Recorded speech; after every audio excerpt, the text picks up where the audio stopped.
Welcome to 21st Century Saints, our first After Dark episode. We are really excited tonight that we look a little bit different on the screen tonight because we don't have Alana. Alana has con flu. Alana Shall has I been swig? sick. I go like that. I haven't Yes, got any. one I've got spoon. nothing caffeinated. So Alana and Lil Daisy aren't feeling so great tonight. So Peter graciously agreed to step into Alana's shoes. Thank you so much for doing that. Do you want to It's say a hi to everyone? pleasure. I'm basically a media whore. You can just, I'll say yes to anything, and this will be a Okay. hoot. We have had the HORE word. So I am gonna be blushing a lot. I can feel it. I can't even do even when it's time to read it in Sunday school when that word comes up because we're in some Old Testament territory, I get so embarrassed. So Whore I of all can feel the it earth. already starting. It's kind of coming. So yeah, bear with me. So yeah, shout out to Alana who's watching from home tonight. I'm sure she'll be jumping into visitors in between nursing duty. Um, Peter, for those who have never met you yet, who haven't been introduced to your work, do you want to introduce who you are and where you're from, what you do, that kind of thing? Yeah, sure. So I live in the southeast of England. I'm a recently exed member of the church, so I'm still attending. And I have a podcast called Mormon Civil War, in which I'm basically doing a lot of deep dive analysis of the challenges facing the LDS Church and what I think it's going to need to do to survive the next 20 years, really, and advocating for reforms. And so that's got me in deep trouble and had me booted from the church for apostasy. So my goal is to sort of hang around longer than most of the people who did that to me, which won't take long. And so I love all things Mormon. I'm really passionate about how we stop losing great people like Priesthood Dispatches and what it might take to turn the church around if it decides it wants to survive. And so I'm really looking forward to our evening together. It's going to be awesome. As am I. Well, I guess it's time to introduce the man himself, Priesthood Dispatches. So let's talk for a little bit before we get you to say hi, Priesthood Dispatches. You first came up on my radar on social media. Some people were sharing some posts, and they were funny. It was funny stuff, but it's not normally the type of thing I would read because if you're joking about church activity or the thing that you did on your mission, I'm just not really used to having a look at that and then some of the stuff is kind of cringy and I get secondhand embarrassment. So a lot of the stuff that you do, I'm kind of just discovering, but it is really, really funny. And so for a long, long time, you were just sort of a disembodied, faceless. We don't really know who you are. Then it turned out you're very, very close to home. You're in the UK, and we now have your face has been revealed to the world. So Priesthood Dispatches, are you going to tell us your name, or are we referring to you as PD, Priesthood Dispatches? What will we do? First off, we're 4 minutes in and I haven't said anything. And that's amazing because if anyone watches any of my stuff, it's like, Me but too. yeah, it's all right. I've got the bell for you. Because the UK Saints have been saving this stuff up for so long. It's have. like, it's just coming scooting out. It's like, So yeah, you go for it. So yeah, yeah. so how are we referring to you? So PD or Priesthood Dispatches. And the only reason for that is to try and protect the identity of some of the people mentioned in the stories who may still be at church, may read them and recognize themselves, but I try to have some veil of mystery. It's the only mysterious thing about me. But yeah, some protection there for those people, because I'm sure they'd be quite salty with me if I'd use their real names. So could we then hear a little bit about your story? How do you come into Mormon orbit? Okay. How are you in this space? Via my mother's is how I ended up in Mormon orbit. Born in the Covenant, conceived in Salt Lake, no doubt. I used to think that was a real claim to fame, like conceived in Salt Lake. I used to joke with my dad that if I got a tattoo, I'd get one around my belly button that said "Made in the USA." I actually was, so I'll take that. Yeah, there you go.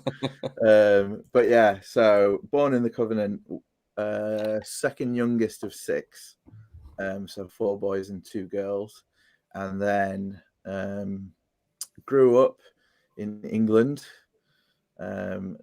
My dad worked away in the week and worked a lot in the evenings, voluntary work for church, as you do. He was stake president, bishop, worked with the area presidency, temple president, and the rest. So they're very, very orthodox, which has been difficult. But yeah, I grew up through the normal youth system, was dragged to seminary. Let's bring you to because I want to ask you the primary. So you're raised in the church. You have to go to primary every week. Did you love going to primary, or were you were you a good kid or a rebel kid? You know what? Right now, I want to say primary was absolutely shocking. But when you're 10, do you really kind of know? I think I was the kid, because you were always like the priesthood leader's son, that we were that kind of famous family in the area. I think every region's got them. You can go to different areas especially in England, where Mormons are few and far between. There's always that big family who like make up half of the ward council or half of the high council. So we were that family, or one of them, in the area that I grew up in. And yeah, I think I was probably pretty brutal to the teachers, to be honest with you. I was probably that kid that you didn't want to teach because he was a bit spoiled. And oh yeah, because you've been taught all along that you're gonna hold the priesthood, God's little chosen. guy. Yeah, God's yeah. chosen one. So primary gets rid of you into young men's. Your moment has arrived. How is the youth program? 3 young men, which I think in the UK is pretty standard. So we just played football every week, sometimes volleyball, and sometimes uni hock. Or we had this really cool game where the priesthood leader would bring loads of really hard bouncy balls. They'd take us in the cultural hall and switch the lights off, and then they'd throw them really hard at the wall opposite us, and then you just wait until someone screamed. And I don't know if that was their way of kind of getting back at us for all the crap we gave them. And the question is, did the bouncy balls ever actually hit the wall? Or did they just stand there and they knew where you were and just launched them? I love it. I want to shake them by the hand. That's how to do youth. That is. And did they go through the rigmarole of having to have a priesthood purpose? Because I remember we always had to sort of fake some kind of spiritual concept behind the frivolities we got up to in youth. No, they were far enough gone that if we had the 5 minutes at the beginning with like a hymn and a spiritual thought or a scripture, then that was enough. And they'd just stand around talking for the rest of the night, and we'd wrestle like lion cubs or whatever until someone started crying. So how many young women are in the youth program around that time? Probably a similar number. About the same. Yeah. And I I loved Young Women's. Fantastic organization. You know, from a young Yeah. age, I loved Young Women's. Absolutely. Of course you did. Yeah, bring as many young women along as you can. And did they feed you? Did they feed me? Yeah. No, that wasn't why I loved them. Okay. See, We I'm love the already biscuits and the cakes. Oh, is that what it was? So, well, clearly then you're raised in the church. The expectation is you are going to serve a mission. There's not really another choice there. So you serve a mission, right? I did, but for a while I wasn't going to, which was That's what I wanted to know. What are you conflict? Do you talk publicly about it? And this is an exclusive, so my parents probably don't even know this. But sorry, Mum. The bishop called. I think I was 17, and the bishop called me in, and he told me, it's time to start getting your mission papers together. I just told him no. I don't want to go on a mission. And I think that was probably the first time in my life that I'd kind of stood up to any sort of priesthood authority. And he was a policeman, big policeman, and he gave me a cuddle and sent me on my way. And that was the first time and the last time in my life, or not in my life, maybe until I was in my 30s, that I was able to stand up to them. So yeah, but going, like, I don't think I went on a mission because I had a testimony. I think I went on a mission because my dad was a convert at 17 and he went on a mission. My two older brothers and an older sister had been on a mission. So it had kind of just fallen to be my time. My girlfriend at the time, now my wife, was basically, she was marrying a return missionary. So you go or you don't. I remember I said to my mum when I was maybe 17, when I was like, yeah, I'm not bothered. I want to move out and go live up north. And she said, you'll move out when you're 19. You'll go on a mission, or you'll get out. I was like, right, going on a mission. Nothing to lose. instinctively, I want to. So for our audience, this is going to come across as really insensitive, and it probably is. But we in the UK, those of us who are podcasting, and we were hanging out at Sunstone a couple of weeks ago, and we laugh a lot. We drag each other. We have such fun. Instinctively, I want to joke about how you could stand up to your bishop, but your mum's a whole other kettle of fish. There's something adorable and sweet about that, but also that's really horrific. Yeah, I love them, and they won't be watching this, but if anyone knows them, they're fantastic. And I think it was just something, but it sticks with me that I was given that choice. Whether they'd have gone through with it or not, I don't know. But it goes back to that whole, you're part of that family. And the culture, at least then, I don't know if it's changing now with some kids choosing to go to university and things like that. But the culture at the time was, what's wrong with you if you don't go? You've either committed some sort of heinous sin, or you've got a medical problem, which means you can't serve. And both of those things lower your kind of social standing. So, and it's not just at the time that you don't go either. It's for the next 10 years growing up, when people see that you're missionary age and they're like, oh, is he recently returned, or is he going, or it's a speculation. So and there were some kids who went and came back around the time that I went, and I saw it with them. You know, they were treated badly. So yeah, I don't think there was much of a choice really.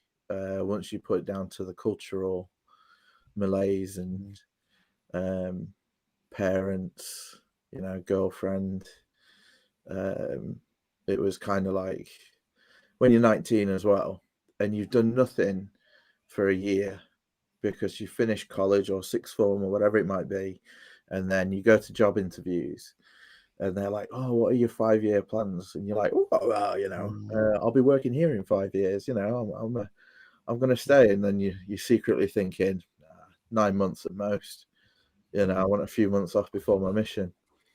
So you kind of waste that year. So when you went, when I went, you could go at 18, and it's fluctuated a bit in Britain. And also at times it's been a 1.5 year mission rather than a 2 year. And I think it's more recent, or certainly since I went, that there's a culture of the idea that you're going to spend a year earning money to pay your way a bit more, which I think was always more normal in America. So what was your situation there? Were you being expected to go to work? Did you have any ambitions for university? Sort of where were you at in your life in that sense? Were your family just going to provide for you as soon as you wanted to go? No, they provided, and I think it was there'd not been any missionaries in the ward for a few years since my older brothers. And there were certain families that always contributed to the missionary fund. So I knew that no one ever really trusted me. Yeah, you know, you have the things in your men's and things where they give you a little box or whatever and give you £1. There's your first £1 towards your mission, and you know you never see them again. But yeah, I think it was just a DOS. You know, it was a year to do nothing. I didn't have any plans for university, and I think where I grew up, the history of the area was all coal mines, and I think even though the mines had closed in the 80s, still in the 90s, the teachers were in that kind of mindset of all of the students going to some sort of manual labor, whether it's at the pit or a local textiles factory. But it was very much a countryside location where not very many people went to university. So I never really thought of it. I went later in life, but at the time, never considered it. So I think one of the quite distinctive things about the church in Britain compared to the norms we sort of expect in America is that we're a very working class church, and we're in a culture, you know, our whole society is very working class. And as soon as you say, I was growing up in a coal mining area, everyone in Britain knows what that means. It means that during the 80s, you had the miners' strikes. It means massive economic deprivation, whole communities going under as the coal industry collapsed. A lot of politics around that. And it's an entirely different world. And what you talked about as well, in a sense, the lack of aspiration for working class young men, particularly in those communities and in the education system at the time. You know, I'm a teacher at a grammar school in secondary, which is all about aspiration and much more middle class, you could argue, and so on. So you were having an entirely different life to everything I was having at a similar period because of class. And the converts in Britain tend to be more working class, although over time I think it tends to be middle class families that stay, or the working class become middle class because they're aspirational for their children, and the church helps with that. So I just wanted to kind of emphasize that to the American audience, that what you just heard there is really significant. You know, your whole life path is very much defined by what the norms are in your culture and your class, and what's expected of your life. And in a way, part of the sort of the idea of how people have framed the early British converts to Mormonism is a lot of them are working class and aspirational and wanted to get out of the Industrial Revolution to somewhere to flourish and grow. And that dream of a Zion in America had some economic components to it in a sense, as well as religious ones. So did you feel in that sense then you kind of didn't have much to lose, or this could be an opportunity for something a bit different? As thinking about the mission positively? You know what? In my patriarchal blessing, I think I had that when I was about 17, maybe 18. And so when you're 18 and you're a normal 18-year-old boy doing normal 18-year-old boy things, right? I genuinely, I went through the interviews and the temple recommend questions, and you're like, don't see into my soul. You look like what you see. Yeah. And I genuinely thought the patriarch was going to put his hands on my head and start reading out my sins. Yeah. Yeah, you have to be pretty brave to go into that. Yeah. But I had to do it, you know. And I think that comes back to like a culture in the church of lying to parents. Let's be honest, now that I'm a parent, I know all the things I did when I was a teenager, and now my kids are going to be teenagers, and I'm like, they'll think that I don't know what they're doing, but I know what they're doing. Yeah. So let's just talk about it, don't lie to me. Whereas my parents, my dad, he'd stop you at the door. So you'd be like, oh, Dad, yeah, we're going to the cinema to watch Bambi. And really, you're going to like the under 18s nightclub in the next town over or whatever, and you're going to drink 2020 and, you know, some White Lightning and whatever. And stop you at the door, look you in the eye, hands on the shoulders. Remember who you are. And I'd just be like, oh my gosh, talk about going out with a guilt trip, you know, because you've got, remember you're a Mormon, remember you're a member of this family, you know, don't bring scorn upon the family name. So yeah, so it's that kind of guilt trip and that kind of expectation that forces you, doesn't force you, no one forces you to do anything, do they? But it's very pressured to lie about things in order to stay on the perceived straight and narrow. See, you say lie. I feel like it's Are just you about to justify it? That's exact. Welcome to how I make it work. This is how I'm here. You know, it's would we really expect a child to answer a question that is really inappropriate and is not your business? You're right, it leaves you with either lie or don't disclose. And you know, if you don't disclose. Yeah. Well, let's put a quick pin in patriarchal blessing and come back, loop back to that. Okay. But on the inappropriate questions, I remember once my sins racked me to the soul, and I broke down crying. And my brother-in-law, who was the young men's president, What age are you here? 16. Okay. Just 16, maybe. And it was all too much, you know. I'd had 16 years of this, that. This is the ideal, and you don't fit it. So we walked like the mile up to the bishop's house on a Sunday afternoon, and we sat down, and it had been hard to confess to my brother-in-law, then hard to make the walk, but all the time it was getting a bit easier because you were I'd been thinking about these things for months, and it was starting to lift, you know. And then I went and sat with the bishop, and I told him some things, and then he wanted like details of things, and I'm like, I just clammed up.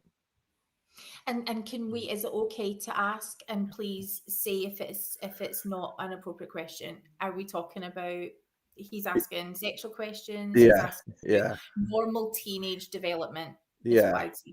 So if my son came to me crying and said that he'd done the same thing, I'd high five him. Be like, get in, you know, that's normal. But yeah, Yeah, we live in a really sex positive home, and it's important that we talk about this is what bodies do. This is what, and Yeah, you know, to take away the shame, the guilt that is just baked. That's awful to think that being a normal teenage child is something that as an adult you're describing as having to repent for. yeah. Well, I clammed up and then lied because I wanted it to end. You know, I'd gone truth, and then he'd gone to a really inappropriate, or what I felt was a really inappropriate place. Why do you need to know that? So at that point, I lied and ended it. You know, and then I carried that with me until another bishop's interview, maybe when I was like 30, and confessed again that I'd lied to that bishop.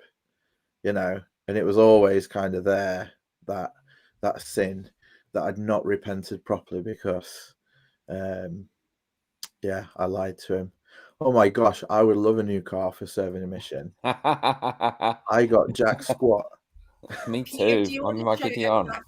that comment for it, because whenever we do the podcast version, sometimes we just start randomly talking about things that have appeared on the screen. So do you want to shout that out for our podcast audience? Oh, so Scott Brandon, he said there were guys in the MTC whose parents promised them a new car if they served a mission. I'd have been picking out the color and the trim, you know, get it on order now. I thought they must be stupid. This is a lot of suffering just for a car. Are you out of your minds? You're very cheap. Yeah. Bribery works. Did if you serve a mission, you get a car. Parents are happy. Is it win-win? I don't know. Maybe. Oh dear. Well, I really appreciate what you said about the lying there, because I just think that is a really fundamental thing that I've only just started coping with even. And I was a very good boy. I did hardly anything whatsoever. But as you say, you learn very early, you have to lie, you have to stare these leaders in the eye who you sort of have been told to believe can read your mind. They have discernment, the big D word.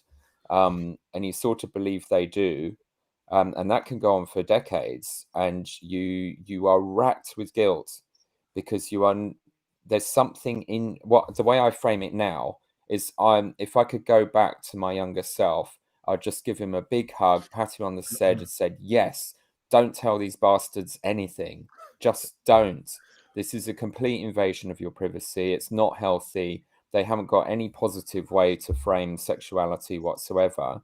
You are doing the right thing. You don't feel like it. You feel terrible for it, but there is something in your brain protecting you. You are protecting yourself from predators, from people who do not deserve to know this about you or to even ask. And it's not Christ-like. And honestly, it took me like till well into my 40s to even begin to process that. And I think it's significant you talked about being 30 till you could process that. We often in the church have this narrative regarding the sexual shaming of women, and particularly, dirty old men in interviews asking totally inappropriate questions of girls and teenage girls, and most of the conversation is around their experience. But the boys absolutely go through this as well, and the boys particularly get publicly shamed, because if you are put on any kinds of discipline in our tiny wards where you, as you said, you've only got 3 teenage priesthood holders, you're not passing the sacrament that week. It's not just you're not taking it, you're not even passing it. And often they're so chaotically organized, they're asking you in front of the whole congregation at the last minute if you'll pass. And you're saying, you're having to say no. And everyone's watching, they all know what's going on. Oh, he had a wank. He's had a wank this week and he can't pass the sacrament.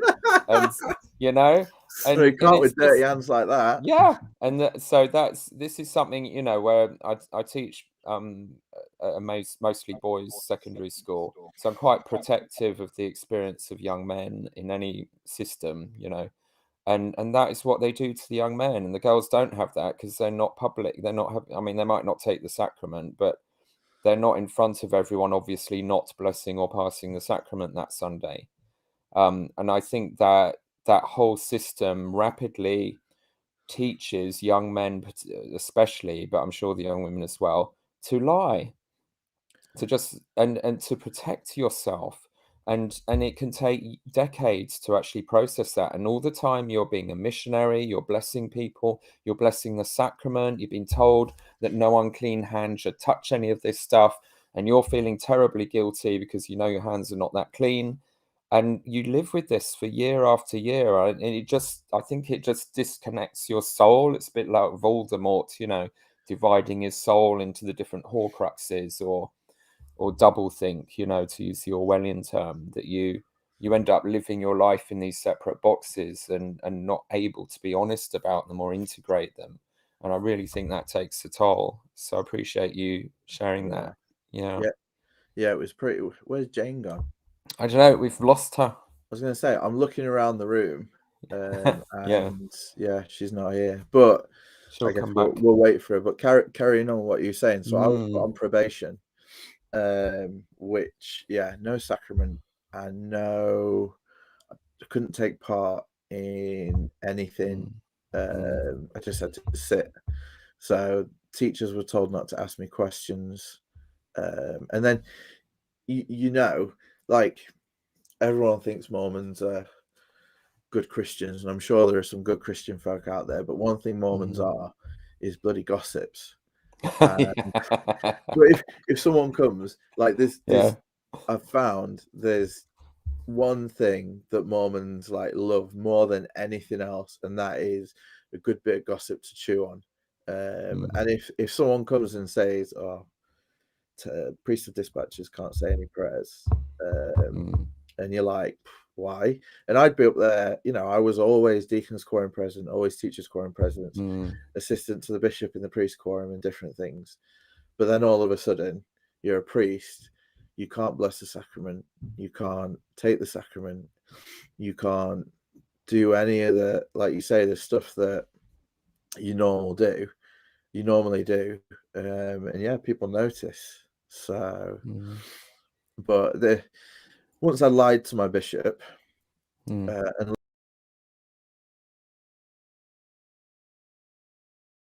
hello, darling. You're right. Were we all just jumped there? I'm really sorry. The internet seems to have... We carried on. It's good. The show went on. But sorry, just finish up. Go on. Yeah. Once I lied to my bishop, Jane, and ended the catastrophe that was me confessing, it got better, because I felt, even though his questions had upset me, I felt relieved that I'd finally got it off my chest.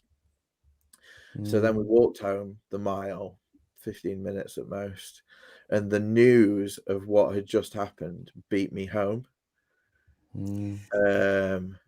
So as soon as I'd left, he picked up the phone and called my parents, and then explained to them everything. Like, in my opinion, I'm 16. It's none of their business. You know, I'm legally old enough in the UK to not require their stewardship. But it went. So it beat me home.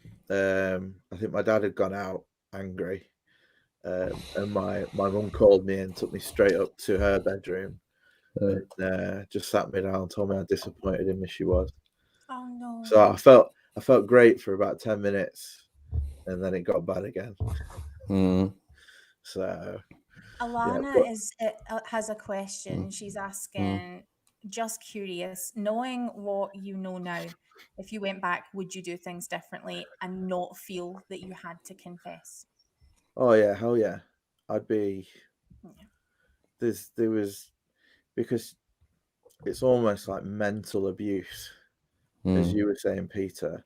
It becomes part of you, and it you know, there was the Mormon ad and the video of the house where everything was white, and then someone comes in with like tar on their hands, and they start touching things, and then they put a VHS in, and tar comes out the front of the VHS because they put an R-rated movie on, and they put magazines down, and there's tar everywhere and things. And that's what it felt like.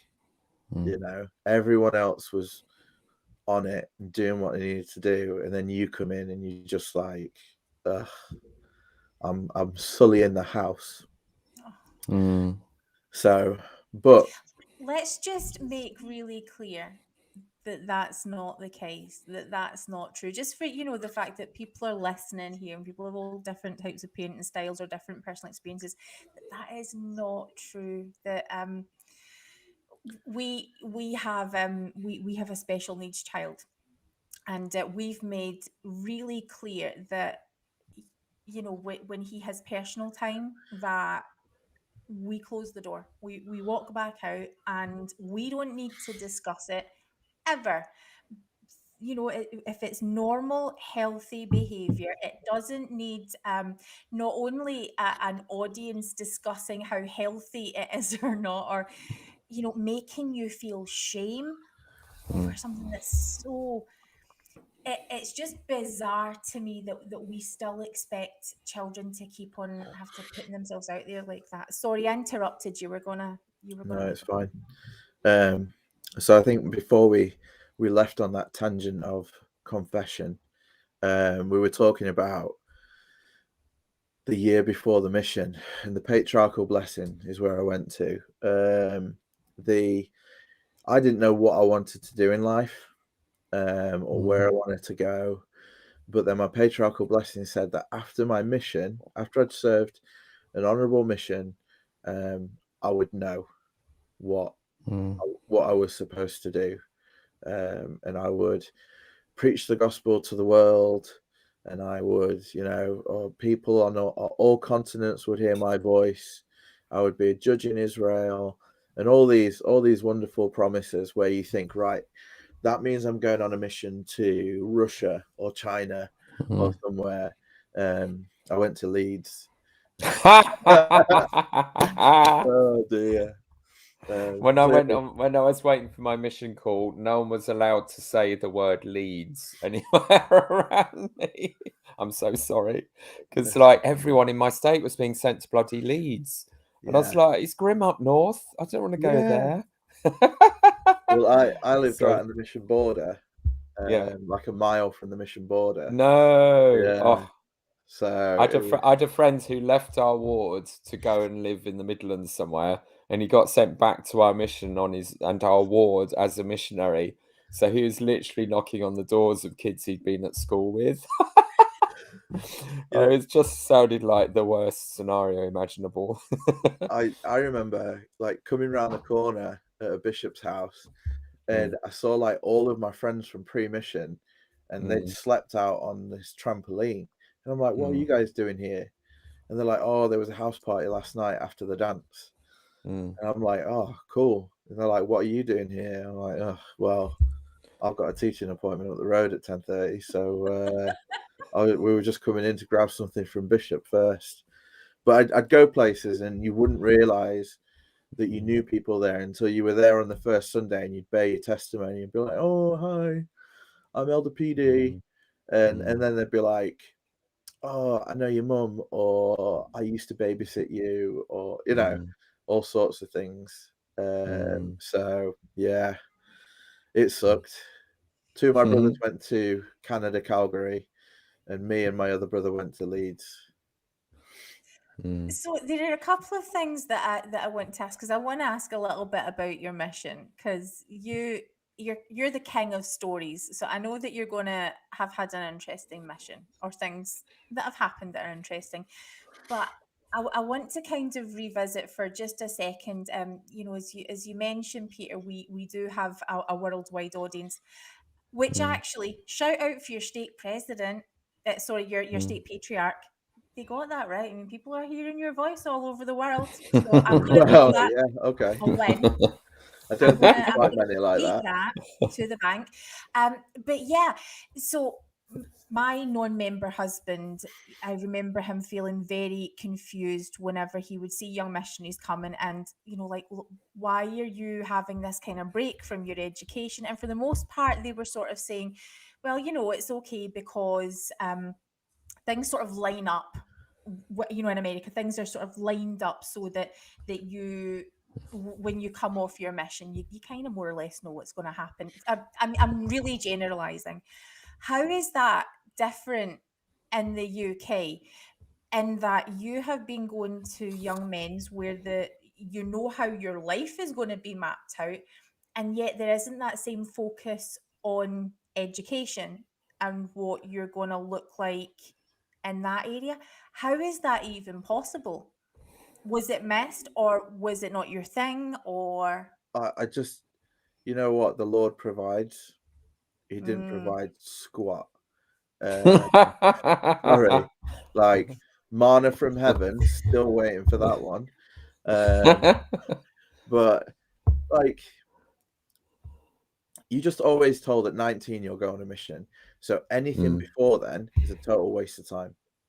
You know, education, anything. There's no point going to university because you can't go to university. It's not like in Utah where the missionaries would be like, oh, well, I've done a year at BYU and now I'm taking my 2 years for my mission and I'll go back and finish my studies after. Over here, you start it and finish, or you don't start it at all. So, yeah, I think I hoped things have been so kind of messed up pre-mission. I hoped that would sort things out. And funnily enough, I know we're still to discuss the mission, but I remember at the end of my mission discussing with another elder, and he was from the bubble in Utah, and we were discussing how we were so far further forward than our peers, and how much better off we were. The world was our oyster now that we've served a full-time mission. And for him, going back to Utah, that was probably the case. But going back to small town UK, it didn't take 5 minutes in the first job interview to get rid of that, thought that I was amazing and that I was ahead of my counter, my peers. I was behind, at least 3 years behind, if not further, because they were all, they'd qualified for university and they were doing their courses, or they'd already got 3 years of work experience. You try sitting in a job interview and they say, what have you been doing for 2 years? Well, I've been selling religion door to door. And they're like, woo, crazy. I wonder if that's why so many men experience that sort of bump in social capital in the world of their ward or in the world of their state. You get, socially you just fit right in, and well, you're wonderful. You're going to stay wonderful there, especially if you're on that trajectory. Yeah, and I really struggled with that when I left church. I remember going back to my home ward, and my brother-in-law, who's now a stake president, don't ask me how, and my brother were like running the priesthood, and I watched them doing the opening exercises and things, and I thought, oh, man, I miss that. Kind of the pitter-patter that you have with everyone and making the announcements and just being up at the front and kind of, I don't know, like you say, it's a social status. Yeah, I missed that for a while. So let's go back to the mission zone, because I have a concern. It sounds to me like you have a girlfriend before you leave for your mission. Yeah. Edie. Yeah. You know what? I tried to dump her. Did you actually? She'll tell like, you. no. Yeah, that's exactly what happened. I was like, yeah, I'm going on my mission, and yeah. She's like, are you trying to dump me? I was like, yeah. No, you are not. Okay. I love her. So yeah, and she lived about 100 miles to the north of me, which was dead center in the mission I was called to serve in. And when I got my mission call, I remember, because it always used to come on a Thursday, I think. Like you always knew. These days it all comes electronically, but in the olden days, as my kids would call it, you get the post and it'd come through the big envelope. And I remember sitting down in my boxer shorts, you know, opening it and reading, "You've been called to labour in the Leeds, England mission." And my mum's face, she was like, "Are you kidding?" I was like, "No." And unbeknown to me, straight on the phone to the area president to get that mission call knocked back. Yeah. I didn't know till the end of my mission. Oh no, it wasn't the end, it was the middle. And the mission president I'd gone to said in like an interview, he was like, "Oh yeah, I got a phone call from Salt Lake saying that they'd issued this mission call, but that there were all of these issues with kind of too close to home, lots of friends and family in the mission, a serious girlfriend in the mission." And he'd said, "Oh, okay, yeah, reissue it with something else." And I think even on my papers, in my bishop's recommendation, he'd recommended that I don't go to the Leeds mission.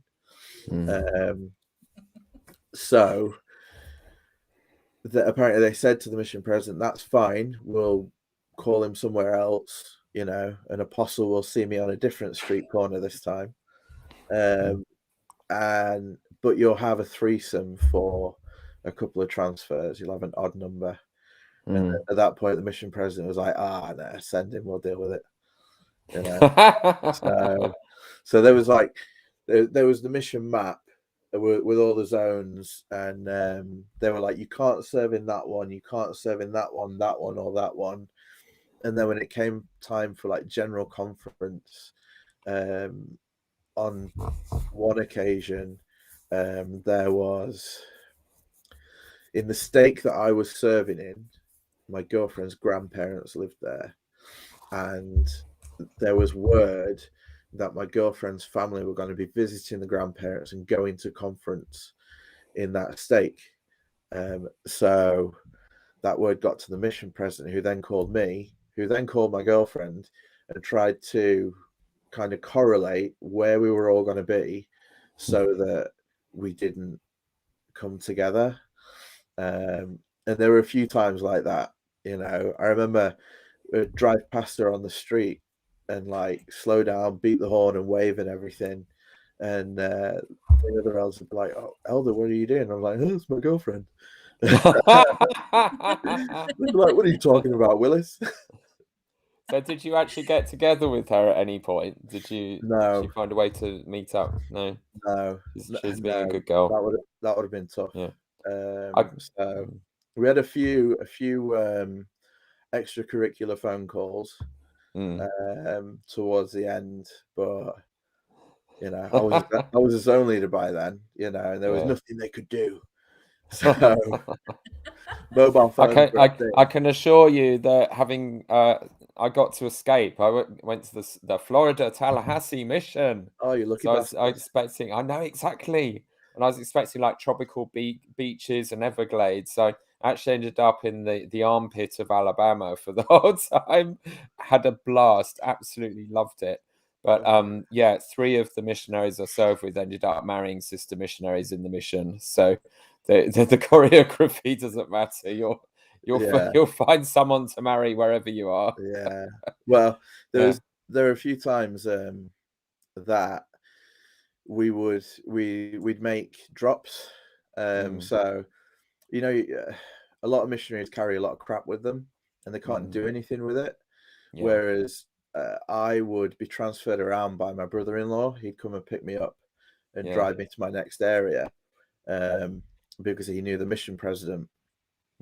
And I'd just bag it all up in a bin line, and I'd be like, "Oh, send that back." And then we got into kind of sending things backwards and forwards. And Christmas was always good, because just big boxes would show up, because I was so close to home. you know, or sometimes you'd get back and the flat door had been decorated and there was loads of shopping and ice cream and everything. And you're like, oh my gosh, you know, and then it's who left that? And it was either sometimes my brothers and sisters did it. Sometimes it was my wife, but yeah, it was a strange existence. So did you on? Sorry. Yeah, sorry. No, you go. That's all right. So on your mission, did you reach out and touch the face of God? Did you have experiences on your mission that were powerful or affirming to the religion, or in a sense made it worthwhile for you? Or was it always this sense of disconnection or unease about things?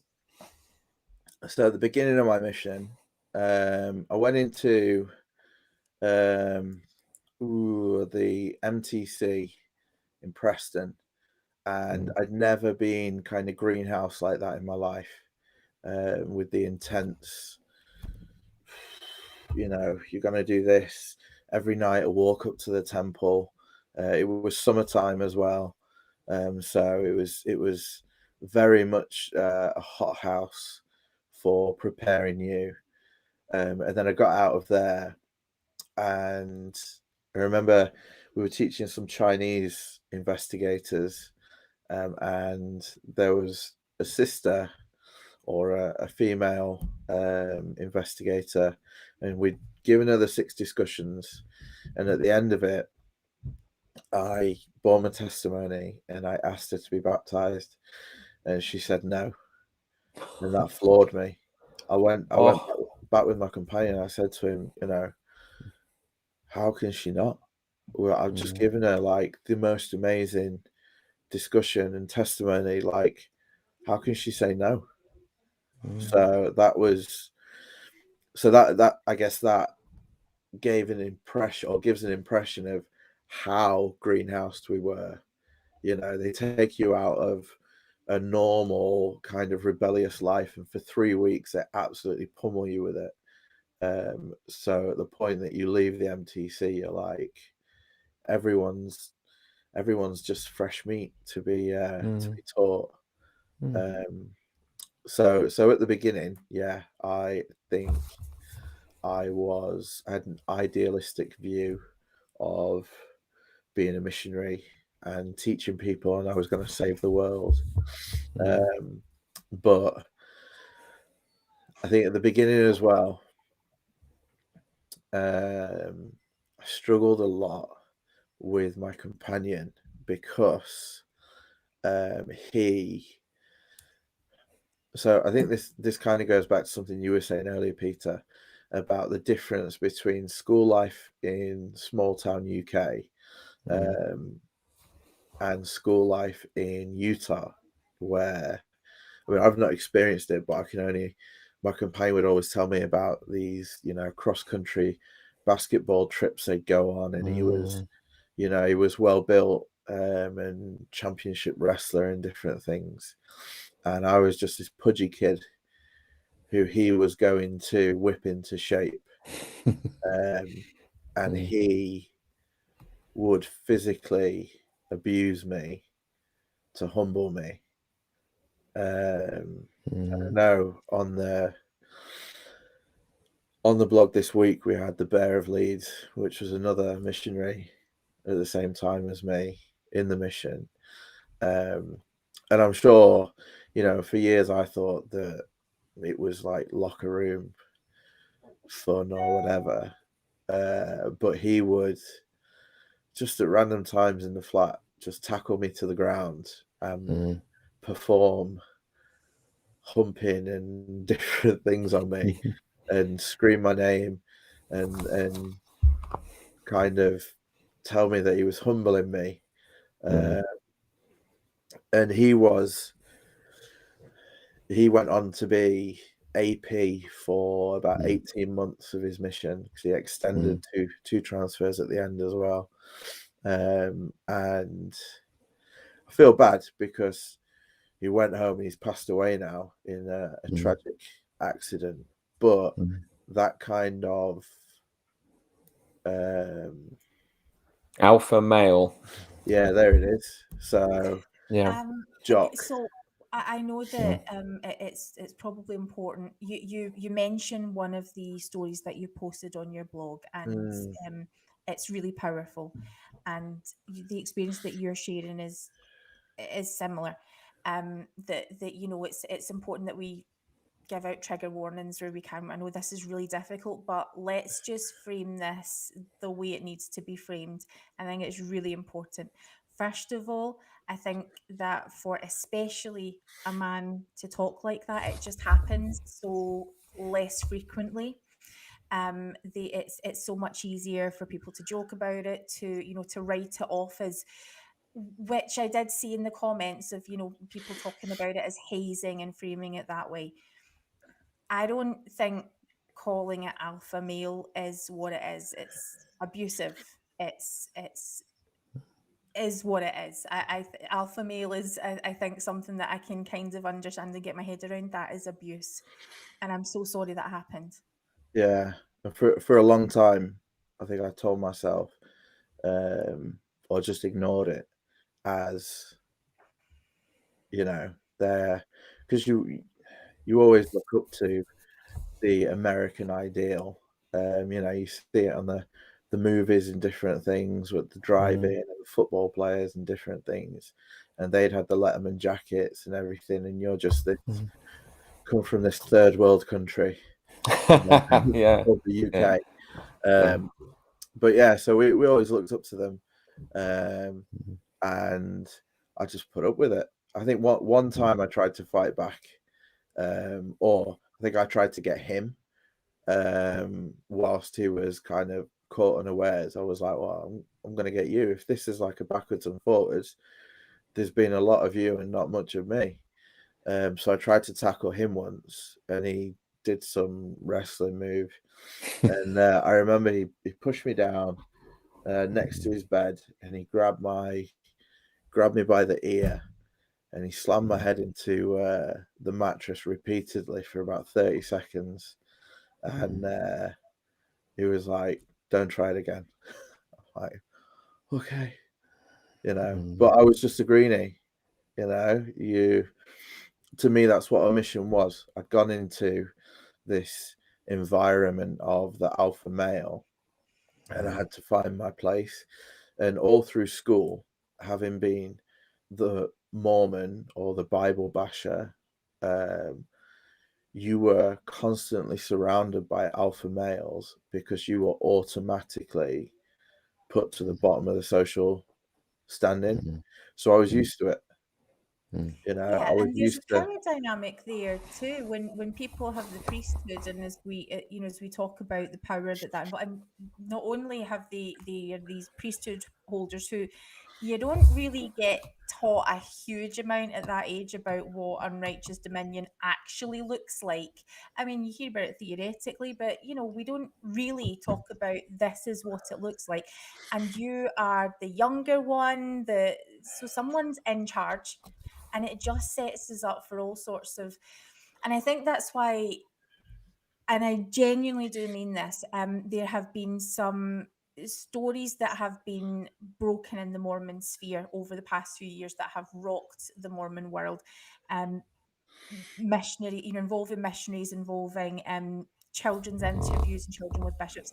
The story that was shared was so powerful to me the other day. I had that same kind of reaction to hear men talking about something that we just don't, you guys don't talk about that. Yeah. And so to be that brave and to provide that platform to do that, thank you so much. Yeah, we're gonna have next week after dinner chat with Brian, who shared that story, and thrash some of those things out. But I think when you put young men who've been alpha males in a situation where there's no checks and balances,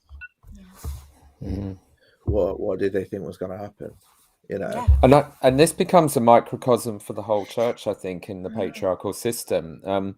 And so I was in America sort of with these people, and I have to say, I never experienced physical abuse or anything like that, but there's definitely that you could see the culture they had grown up with.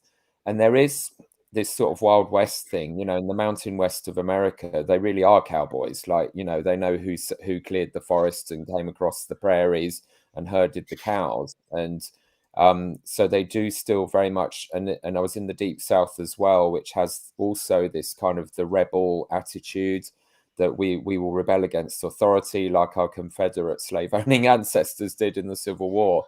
And there's this intense mythology which has impacted the Christian right in America, and the LDS Church absolutely bought into it over the last few decades. There's a wonderful podcast called Straight White American Jesus, which is by two ex-evangelical academics sort of analyzing this whole cultural journey, what led to the evangelicals supporting Trump. And they had a mini series in it called The Orange Wave, about how this far right or ultra conservative Christianity came from Orange County in California and kind of spread. And they don't necessarily talk about Mormons, but the Mormon history is that the Mormon leaders, desperate to fit in American culture and seeing the moral majority become a force culturally and politically in America, they just hitched their wagon to that train, with its homophobia, with its residual Deep South racism and all the rest. And we're all still living with the consequences. But certainly it's an American psyche thing that ultimately they all think they can just pick up a gun and a woman and a horse and go and live somewhere and they don't have to pay taxes. And they have a very physical culture, a very sports oriented culture in the schools. And you have this polarization of the geeks and the jocks, as he said. And in the mission, just as in the church in America particularly, the jocks get to have the plum jobs. They're automatically seen as potential leadership material because their whole capitalist culture revolves around that. And that's why we now have general authorities who are mostly lawyers and business managers, which is the two worst things you could be to be a religious leader, frankly, and running the church accordingly. But we really experienced that intensively, or encountered that and learnt a lot about it in being around these young Americans during our missions. We could see the culture, we could see who got rewarded with power for seeming like they were this kind of ideal John Wayne type, robust, physical, manly Christian man that the evangelicals in America started to idealize a few decades ago. And which kind of worked because they kept, people kept going to church. Nearly half America did until about 10 years ago. And it's crashed recently as that's all kind of blown up. But I think that's again a really interesting thing to discuss and for you to share your experience about PD. And sadly you have experienced like its worst abusive physical bullying manifestation. I was just lucky not to. But it was certainly there. And I think particularly when they come abroad, when they come away from America itself, that gives them an extra sense of entitlement and power. If they're that kind of mindset, there are a lot of lovely American, gentle humans, on missions, but you definitely get the jocks doing their thing, and they're allowed to, and they're encouraged by their mission presidents to bully people because they get bullied by the apostles. It's a culture of bullying. Yeah, our second mission president was very much so. Some people say you always get a nice one, then a hard one. So my first mission president was like, your granddad. You'd go to him for a Werther's original or something, and he was amazing. But then the second one was like, I had like a year and a year. He was a finance manager from Salt Lake, and he was, just a grown-up version of the other predators in the mission. And I had my run-ins with him.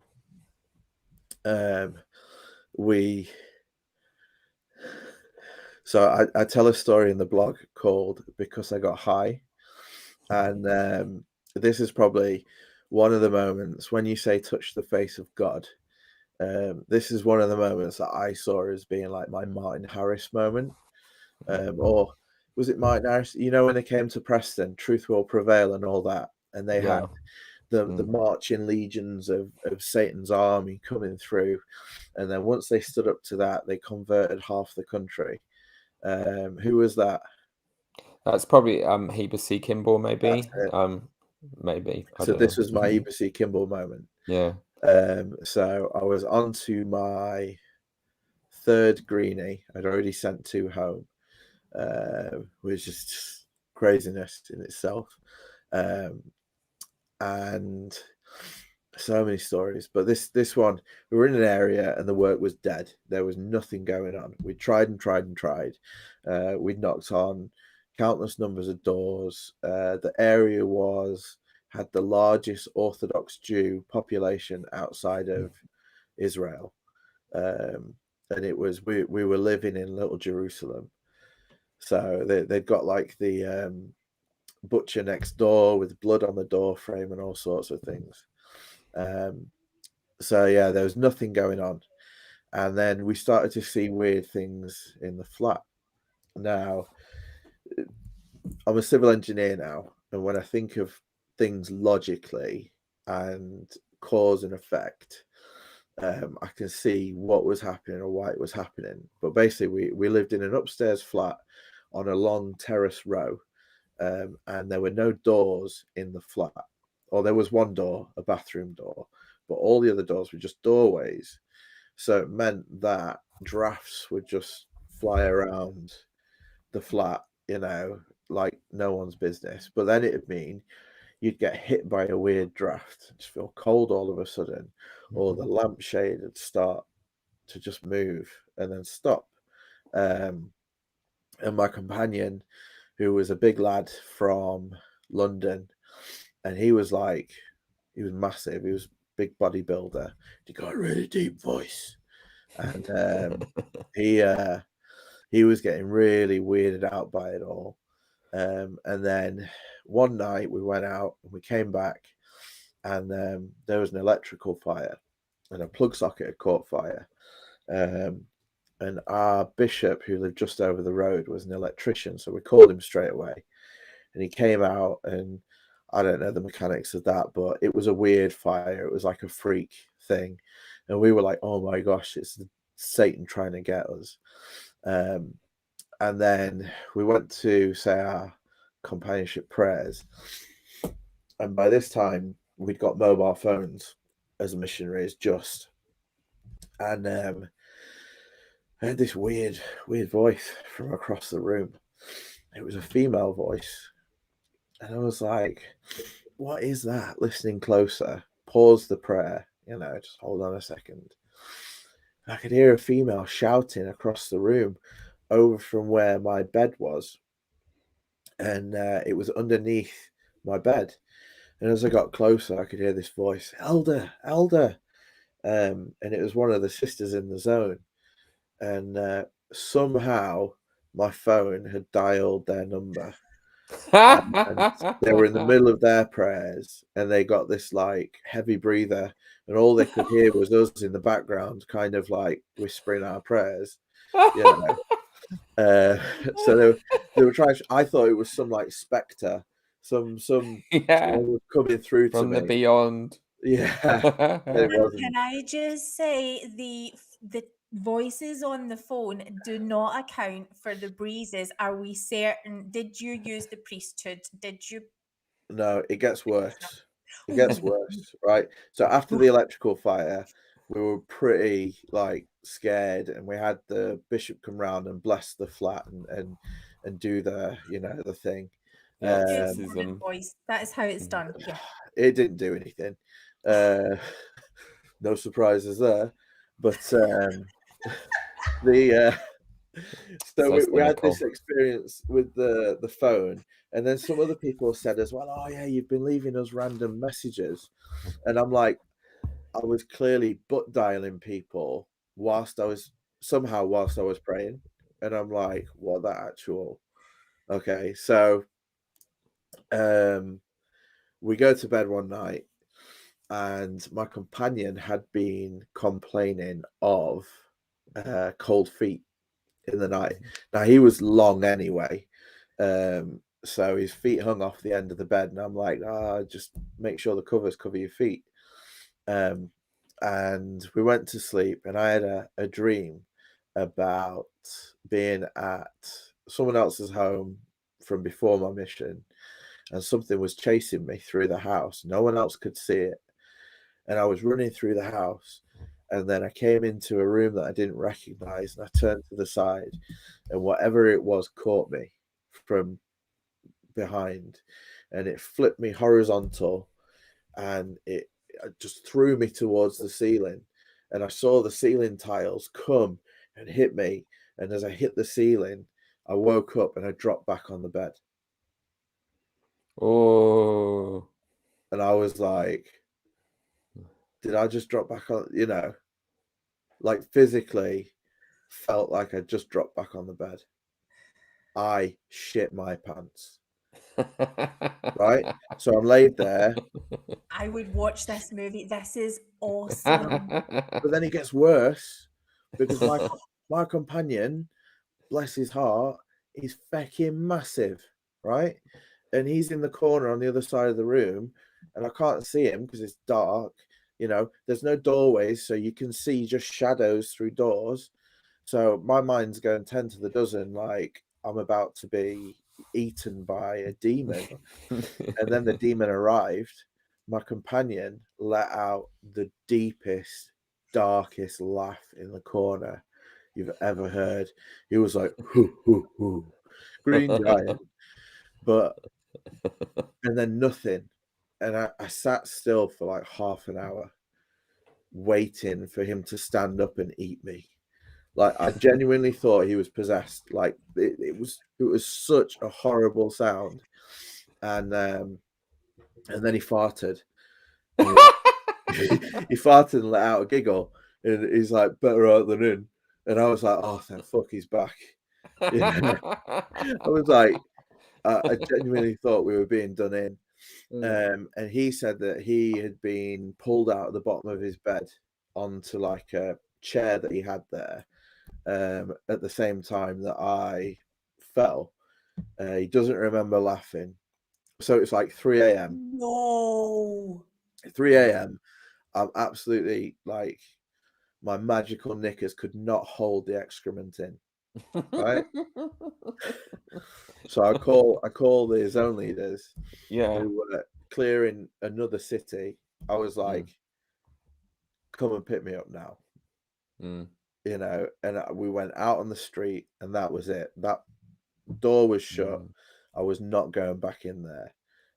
They drove us across to their apartment, and we slept on the floor for a few hours. And then the next day we get the mission president on the phone, because the zone leaders had to explain why they were out at night, and they've explained the story. And he called me, and he was like, Elder Rigby, go back to your apartment. There's nothing wrong. If you're that bothered, I will buy you a nightlight. And I was just like, woo! I was so annoyed. They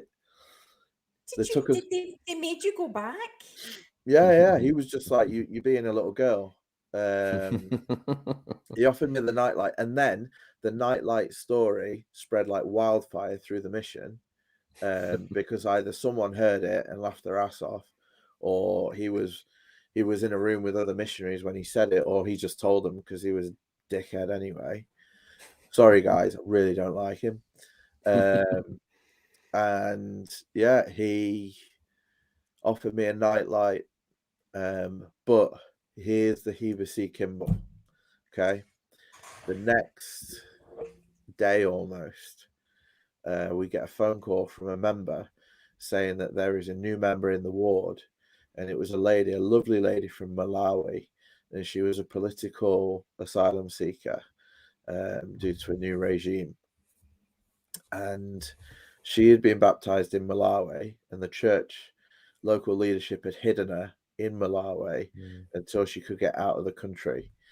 And she'd brought 3 baptism-aged children with her, who she was like, well, you know, they're like 9, 11 and 13 or something. Can you please come and teach them? So we went to teach them, but they lived in a wider African household, and they had like cousins living there and different things. We taught the 3 youngsters, and then we were setting a date for the baptism, and 3 other people around the room who'd kind of been in and out were just like, well, what about us? So we ended up with a baptism of 6 investigators in one night, and 6 brethren all dressed in white baptizing them. And the mission president couldn't get off his arse fast enough to drive up and start glad handing and taking photos of all these people in white, because it was some sort of miracle.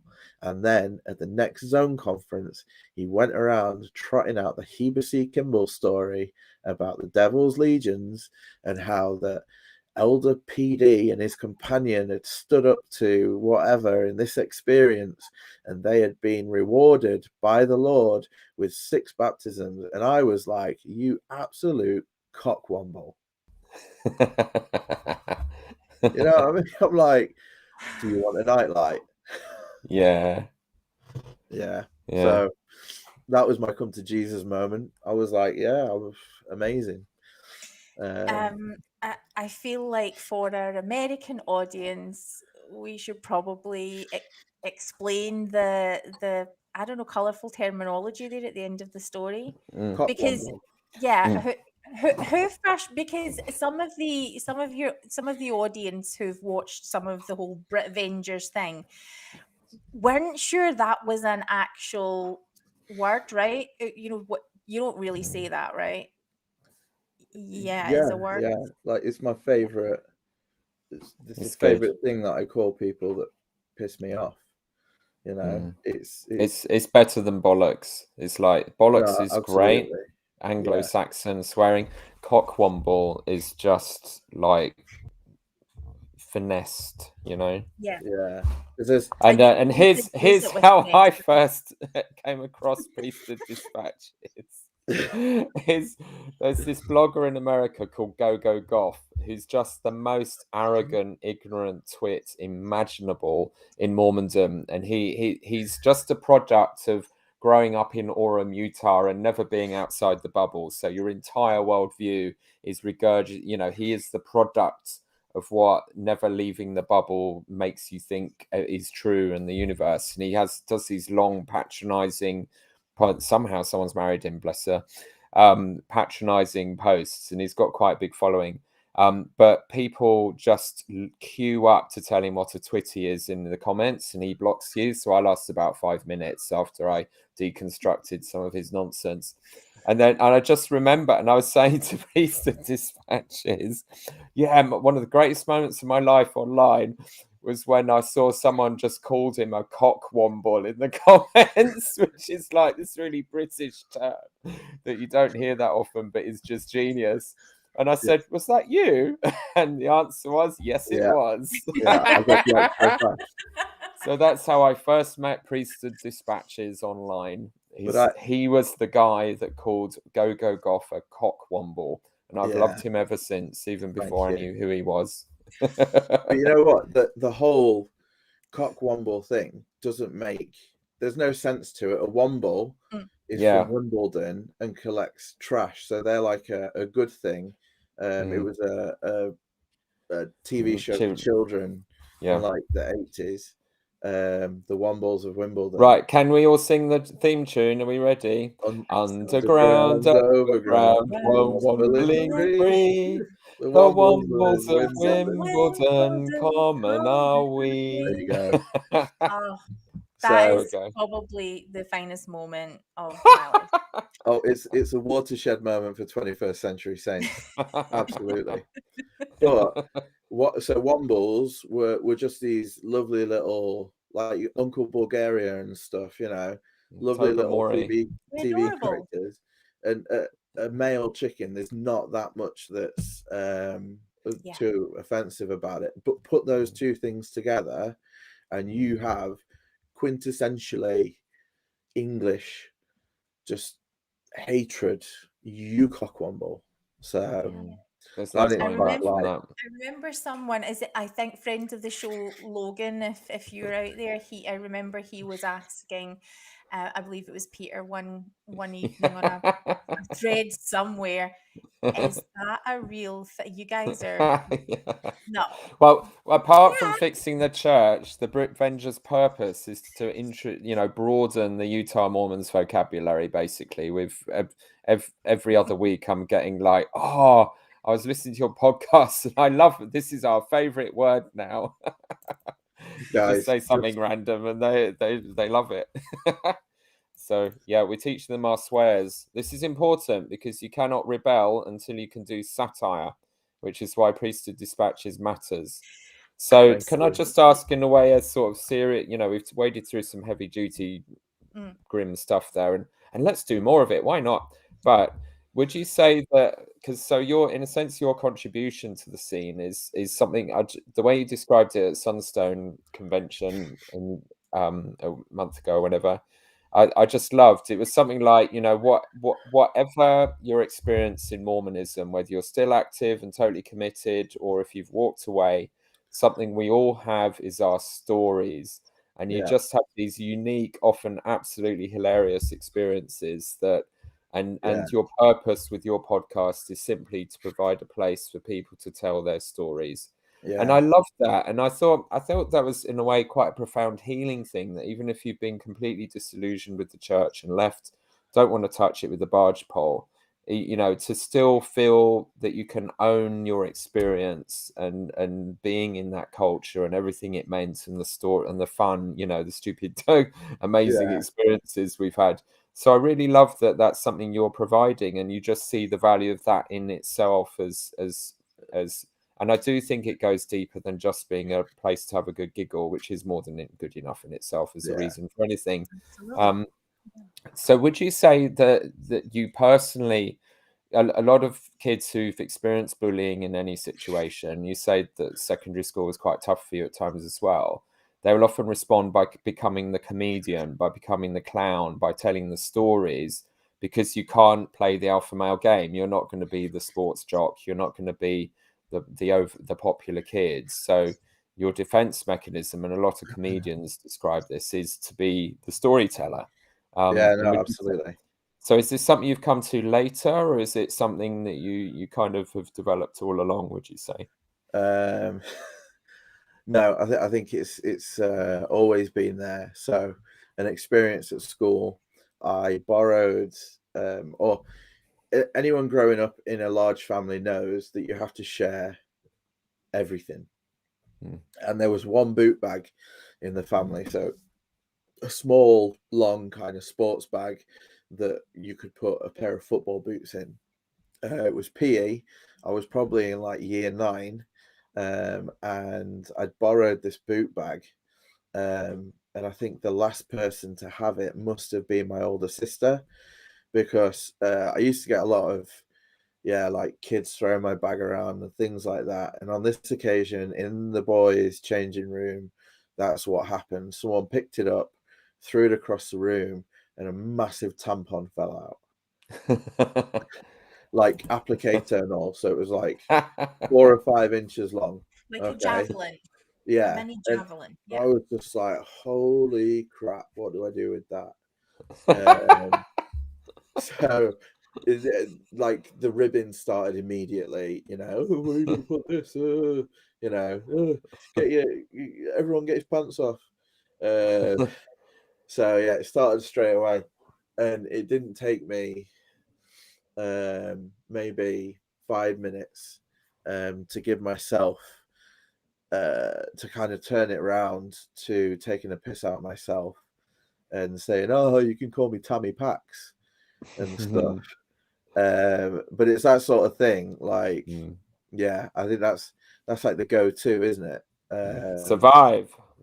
It is, and the other aspect of course, is, along with comedy, which you do so well. I've said that I think, especially being British and Mormon, the America, you don't really get to hear this kind of humor, you know, when it comes to taking a pot shot at your religion, at your leaders, at everyone, at yourself.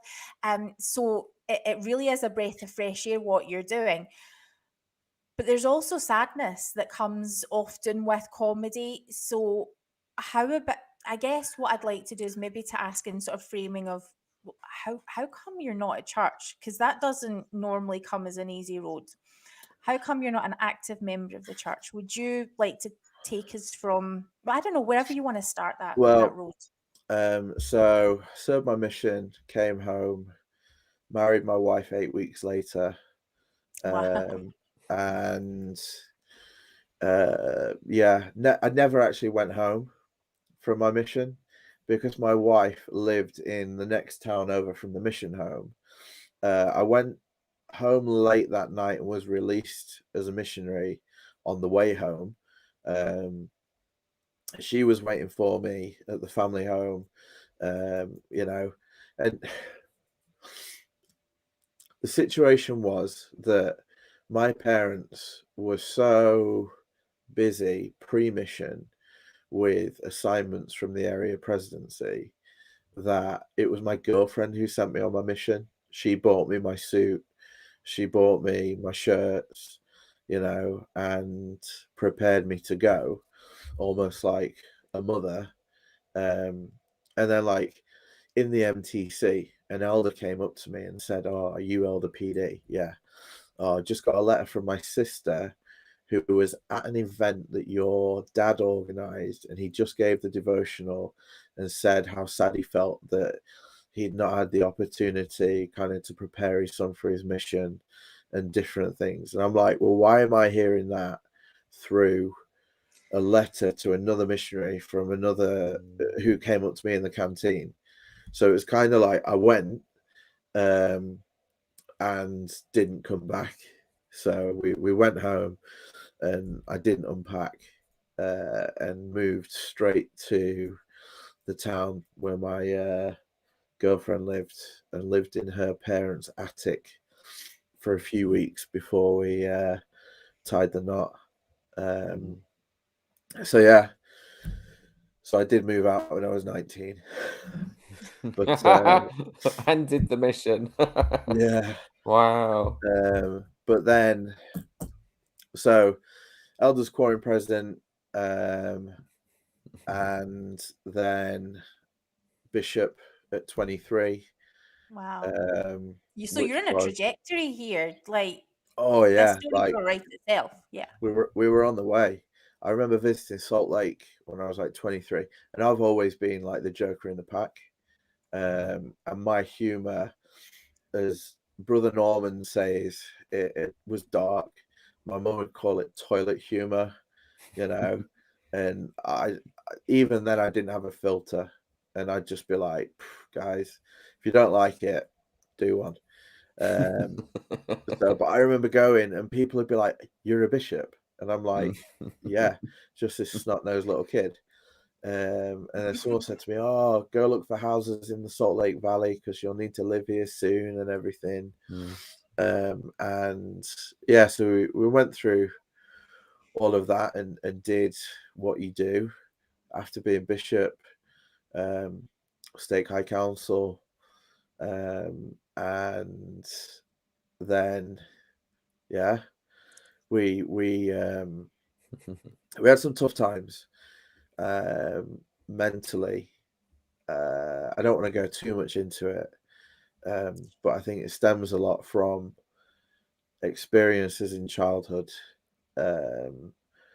especially some of the mental torture you put yourself through have propagated into later life and caused difficulties that you just have to deal with, and at times cause heartache for a lot of people. And at other times, you know, life's great. But so we went through all that, and I went back to university at like 27, and for the next 4 years lived a bit of a double life. You know, stake high councillor, out raving with everyone. And in fact, as bishop, it was definitely a double life, because at the time I worked for a big regional radio station, which is now called Capital FM, but at the time it was called Galaxy FM, and they were #1 for dance and R&B. But my job was to organise all of the club nights where our DJs would make personal appearances. So I found myself in the city where I was serving as bishop. Sorry, when I shake my hand. In the city where I was serving as bishop, stood on kind of the central reservation of a busy road in the city centre with a megaphone. And I was great at this, because I would just talk shit to drunk people. There was the pre-bar on one side of the street where we wanted everyone to go and have their first couple of drinks, and then I needed to get everyone from the pre-bar over to the nightclub behind me. So it was like herding sheep, and I got a handful of free drinks vouchers. So I was stood there, the bishop, in the middle of town with a megaphone, screaming dirty jokes at people about how short their skirts were or how low their tops were. Yeah, and I had kind of a moment there where I thought, what if High Priest group leader drives past now? Sees Bishop with this megaphone, just like making sure, calling people to sin, get more drink. I remember being in the club that night, and I was dancing, and there was loads of other people around, and I thought, what if one of these shows up tomorrow at church as an investigator? You know what I mean? And they're gonna look and be like, is that the guy I was dancing with last night? So I radio was my chosen career path, and I thought that was what my patriarchal blessing had led me to. After your mission, you'll know what to do. I wanted to do media and radio, so I went and basically camped out on the steps of this radio station until they gave me a job.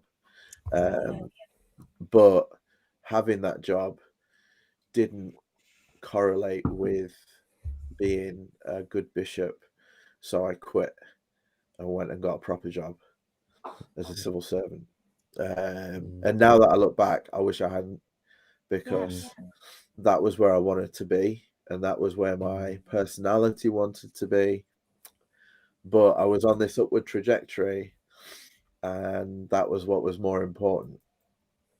So yeah. So had you bought into that trajectory? Hell yeah. Yeah.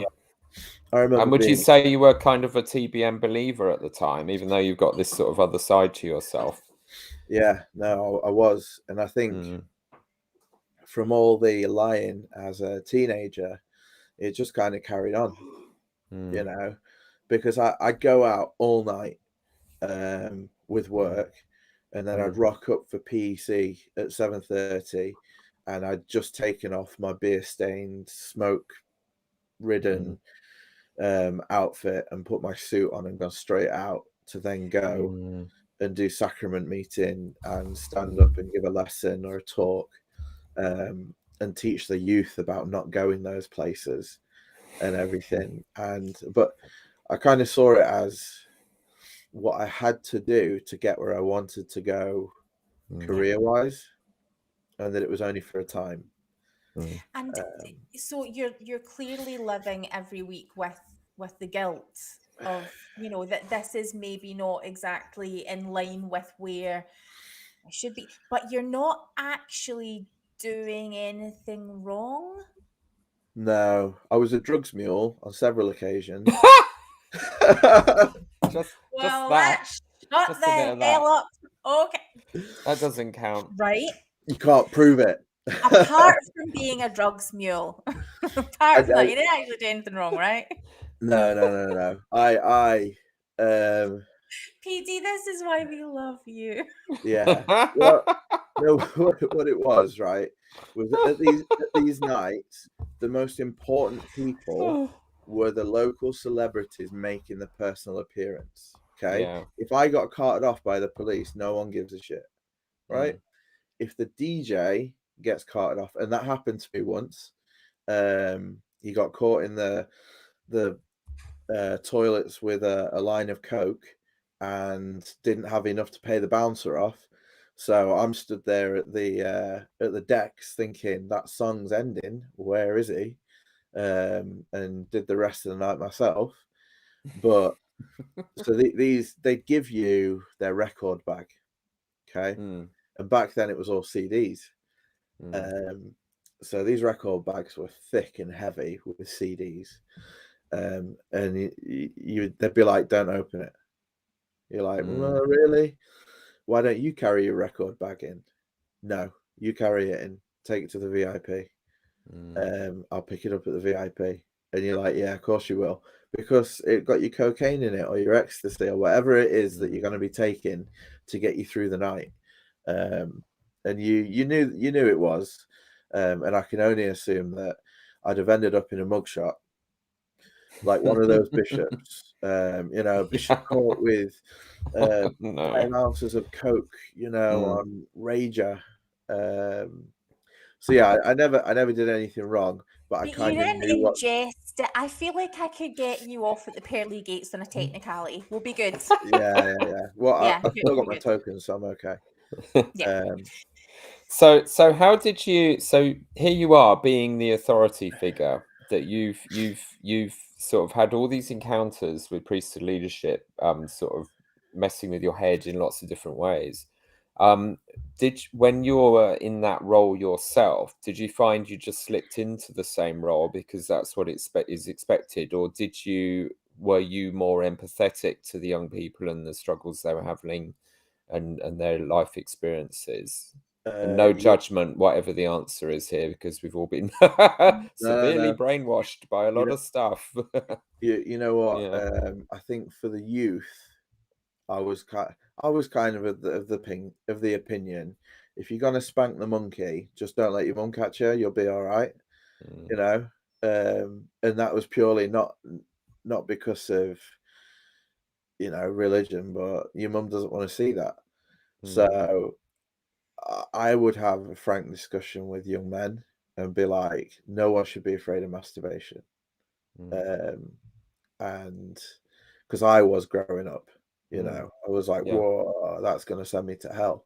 And I think I always used to say that abstinence makes the sin grow harder. And that it does, it's the more you push away from something or the more you restrict something, the more it wants to get out. Whereas if you just kind of not embrace it, but recognize it, see it for what it actually is, rather than it being next to murder, then it's not as big a deal and it won't have the lasting impact. But that was my mantra. But when it came to grown-ass adults, I was like fucking Hitler. I was soft on the youth. Yeah. Once you've grown up, I was like, nah. And it reminds me of a story from the blog. Zombie Sinner. Okay. I was bishop, and as a 23-year-old bishop, the majority of the ward is older than you. Okay. So imagine the barefaced gall of this kid, like just dragging someone over the coals. But I was bishop, so I had the biggest bollocks in the room. So I'm sat on the stand preparing for sacrament meeting, which was always like stressful. And there was a sister, a young single adult sister, and she was always dying of something. It was always like, oh, I've got at the time I think it was a brain tumor, and we'd had an elderly sister in the ward who'd had brain surgery in the last couple of years, and she was still rehabilitating. This girl would be like, oh, I've been in on Friday and they've scooped it out. And I'm like, love, we know, right? Anyway, it was always something. So she was like, you know, The Walking Dead. And I think at this point it was pretty clear she'd got 3 months to live, or she'd made it clear. Anyway, I looked up and she didn't come very often. She was dating the eldest quorum present from a neighbouring ward, and they'd started living together under the guise that he was her carer because she was dying. And I'm like, I'm calling bullshit all day. Okay. Yeah. So she walks across the back of the chapel against them lovely golden shutters, and her side profile, to me in that moment looked like she was heavily pregnant. Okay, and then I had to do a double take, and then I looked, and she wasn't. But I thought, that's it in the office. So the meeting ended. I made a beeline for them, and I said, "You two, office now." And they were like 5 years older than me, you know, if not more. But I was like, office now. So we went to the office. The power went straight to your head. Yeah. You knew how to do unrighteous dominion. I sat on my throne, you know. I'd got this Did chair. you have Jesus behind you? I got this chair from IKEA that came up higher than my head with like a big leather cushion. And I sat there, stroking your cat. I understand your situation. Are you sleeping together? And she immediately, no. And I was just like, I'm not saying anything. So I just sat there, cold face. After about 10 seconds of silence, because I was like, I'm not giving it up. Because I knew she was lying. After 10 seconds of silence or so, he's like, yeah. So I said, right then, I'm not your bishop. You go. You go see your bishop. I'll call and check that you've seen him. And then she was sat there, a less active member, and she I said to her, look, you've told me that you are dying in 3 months. Okay. According to the gospel, it will be much harder for you to repent after this life than it will now. Okay. Oh, you're ruthless. Do you want to repent? Okay. And she was like, yeah, I want to repent. So I was like, okay, we'll do that. I said, you know, you've done the hard part. We know that whatever.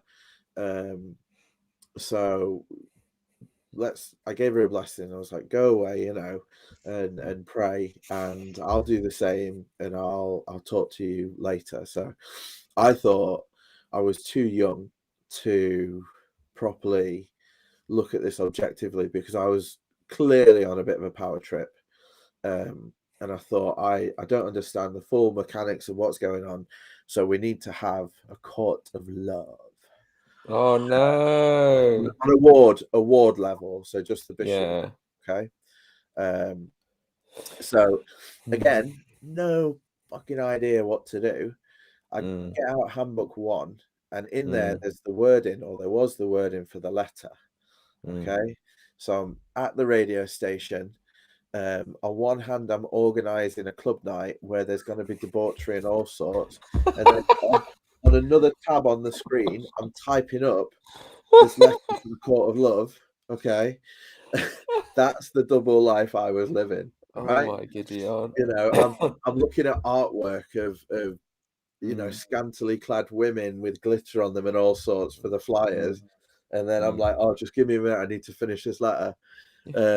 I've got handbook 1 there with me on the side, and I'm typing out the wording. And anyway, I arranged this court of love, and then that night I arranged to go.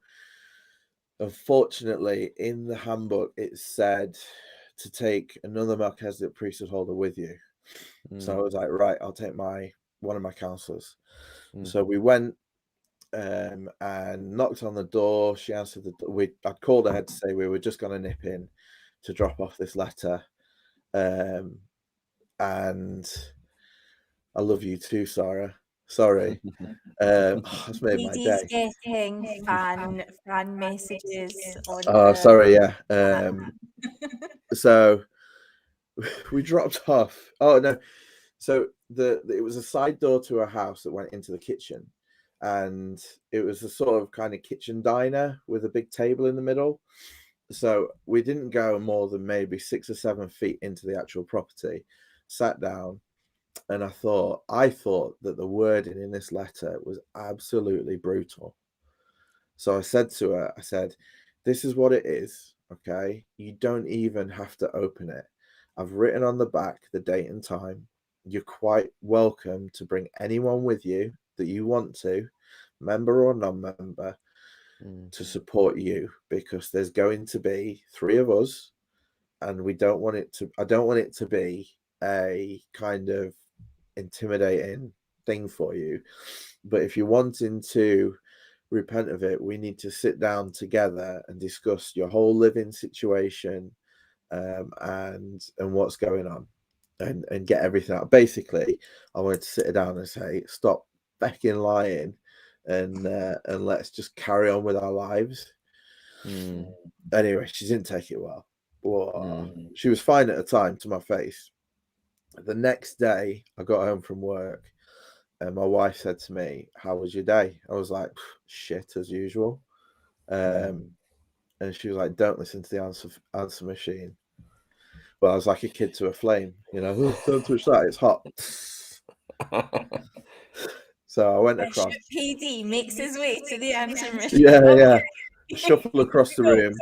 Beep, message 1. And the first 4 messages were from some irate lady in a different part of the country who I'd never met before. She was telling me, this one's going all the way to Salt Lake.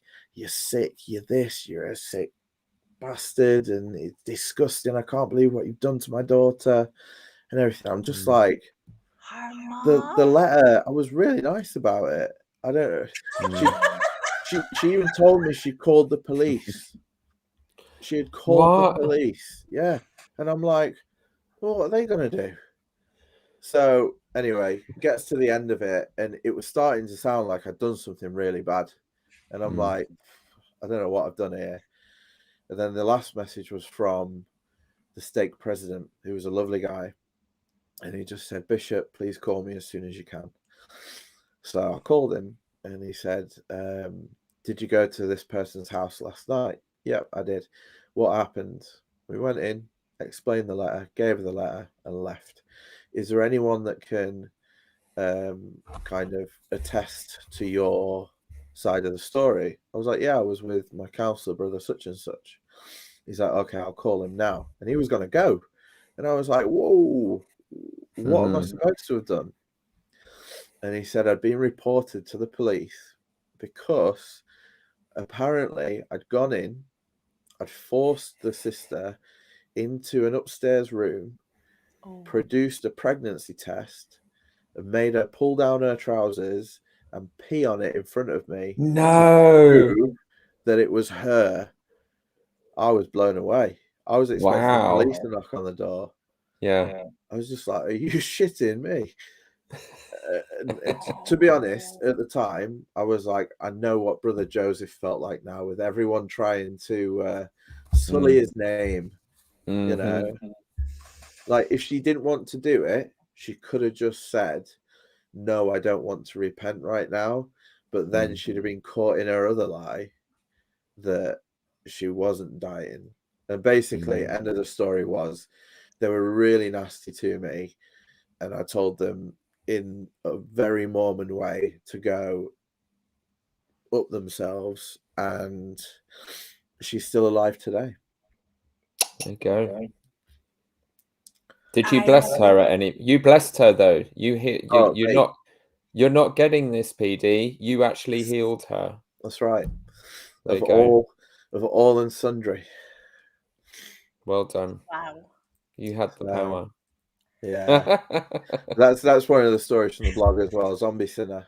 So PD, Sarah has expressed her appreciation for tonight's chat, and you obviously, we are going to link to your blog where all of these stories, you can see all these stories and the content still coming, and you're doing your podcast now, and we're going to talk all about that. But just to let the audience know, we are going to share all the links there. Could we take you up then to, so you're bishop, your life is going really well. There's this double life though, and then you double down. You're gonna everything. What happens then? So, finish university, and one thing that I think Mormonism has blessed a lot of us with is the ability to chat shit.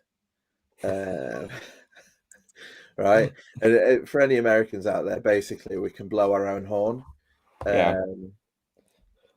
And I finished university. I got a master's degree in civil engineering, and was applying to a lot of big multinational engineering companies. And the process of getting a job with those people is brutal, because you have to take exams, interviews, oral presentations, assessment centers, all sorts of things. It's a very long-winded process, and I went through it with 3 firms, and 2 of them offered me positions, but none of those positions were anywhere near where I lived. So I've worked for it for 4 years, and my wife was looking after young children. So we decided, much to my wife's family's discontent, we were going to move to where this job was. And we moved into a very small ward, of maybe, it used to be a big ward and it had shrunk to maybe 30, 40 people on a Sunday. That's what's happened to my ward. Yeah, maybe 20 of them actually old enough or still able to carry a calling. And this double life just continued, because I was part of a graduate scheme at a large company where your kind of cohort are all young single graduates, so the scene of university kind of carried on, but with money now. So, you know, casinos, bars, and different things. So again, the double life continued to the point where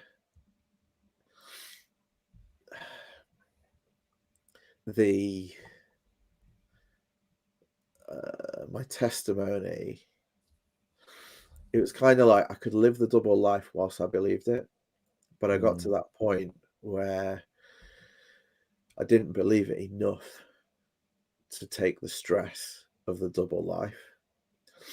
So some people will say, well, I lost his testimony because he was sinning. I wasn't really. I was just kind of on the outskirts of everything.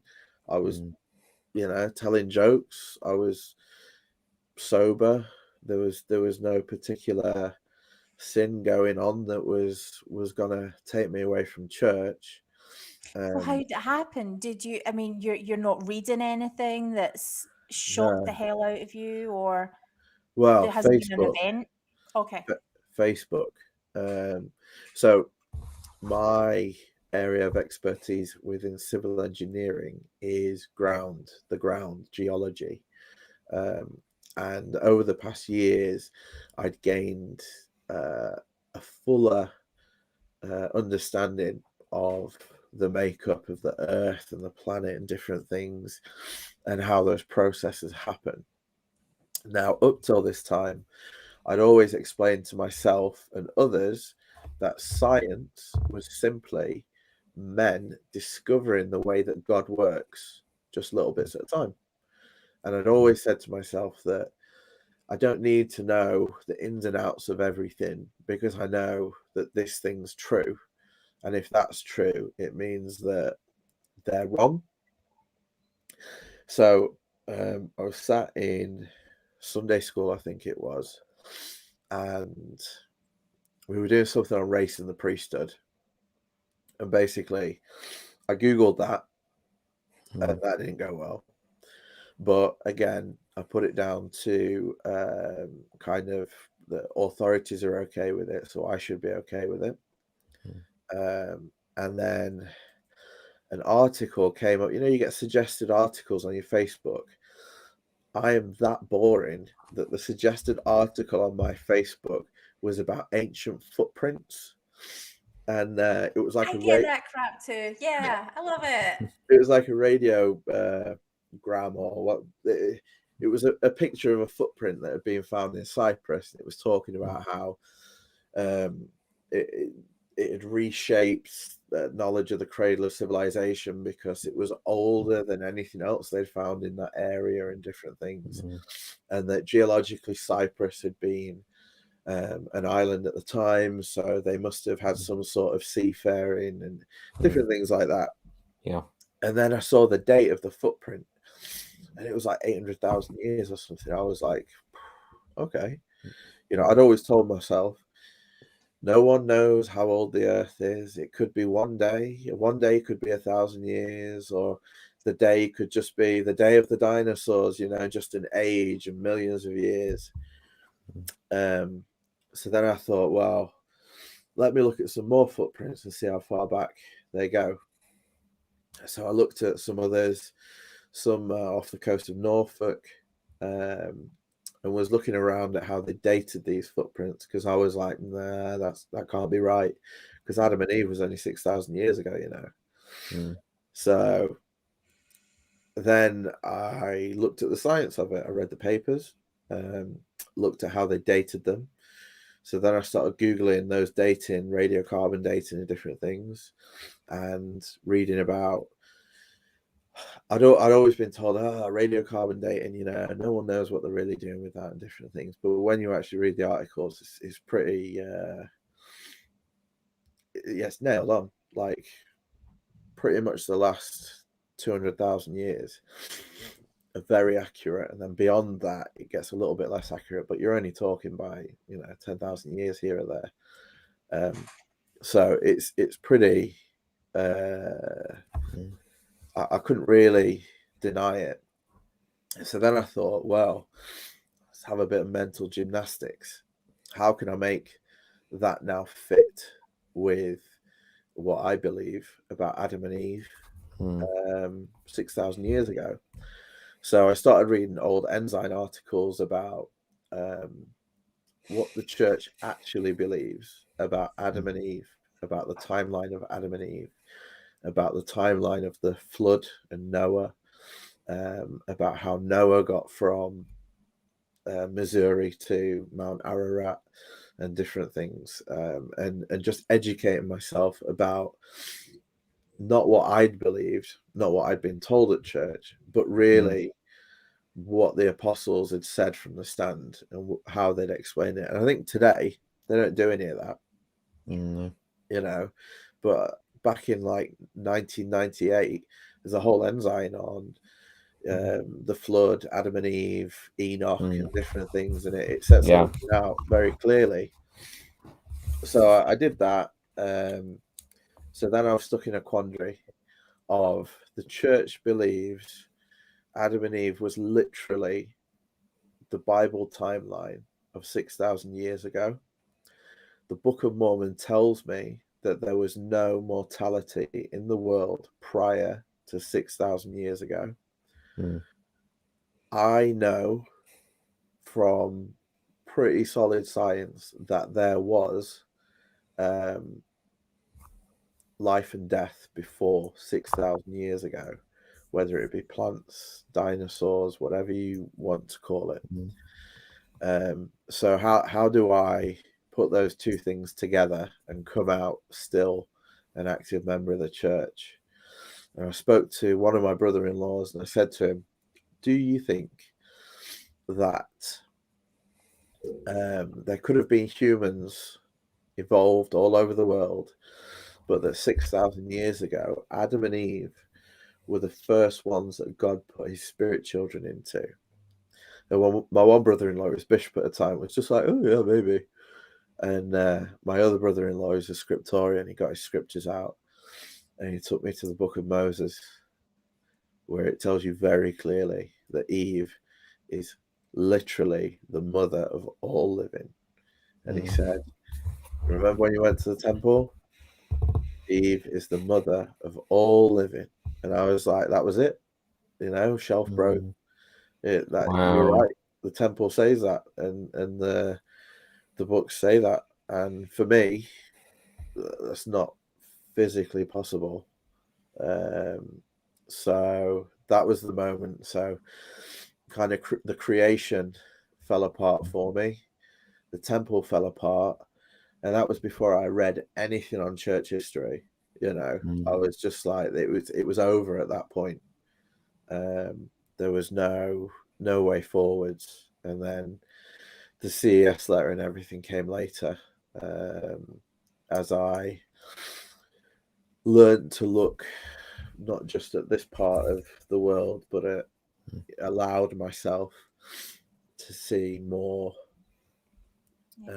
So yeah, that was the end of that. We were living away from everyone down in Nowhereville, and I think the local ward, I think I got angry at them and basically told some of the brethren where to go, and my wife kind of said to him, yeah, don't come round, because she was still TBM. She still wanted, she was praying for me. We had a whole argument one night when I told her I didn't believe anymore, and I thought she was gonna divorce me, but she didn't. So sorry. And I want to just, I guess, to sort of underline that for people who think that it's an easy journey out of the church, I mean, we're talking about your social group, your church group, your employment, your marriage, your family life, your friends, all of it isn't taken for granted. The assumption isn't that it's always going to be there, which is horrific. Yeah, I If mean, you choose to step away, it's not always going to be there. Yeah. Yeah, but I think I tried to use the analogy for my wife that for me to just kind of ignore it would be like, you know, looking at the sky at noonday. That's something in church. There's some story there, but and denying that the sun was there. You know, that is literally denying the Holy Ghost. That's how it's described, and I think I've been able to sort of see that from anybody I've ever spoken to who's left the church. It's been an act of integrity. Yeah, so that's what I said to her. I said, you know, I can't let my kids grow up in that. That was a really hard one for her. You know, I kind of said, look, I can't help you because you don't want to be helped, but I can stop them growing up in what I grew up in, and having the complexes that I had. So yeah, eventually we're both out of the church together, and we've moved back to the town where I was bishop, but we've kept our address super secret. A lot of the members knew we were coming back because the mother-in-law put it on the Relief Society WhatsApp group. Everyone obviously thought, oh, Bishop PD's coming back. And he sure did. Yeah. So and people were like, oh, can we bring cookies around and different things? And I'm like, nah. If you wanna give us something, then give it to my mother-in-law. She'll pass it on. In the nicest possible way. We weren't really properly friends, were we? Where we lived here, so we're not really properly friends now. 6 years later, after I've never seen you, and I don't really want to give you my new address because I don't want to be on your list. So yeah, so we're back and out of the church, and I think my wife. How has adjusting to that been for you?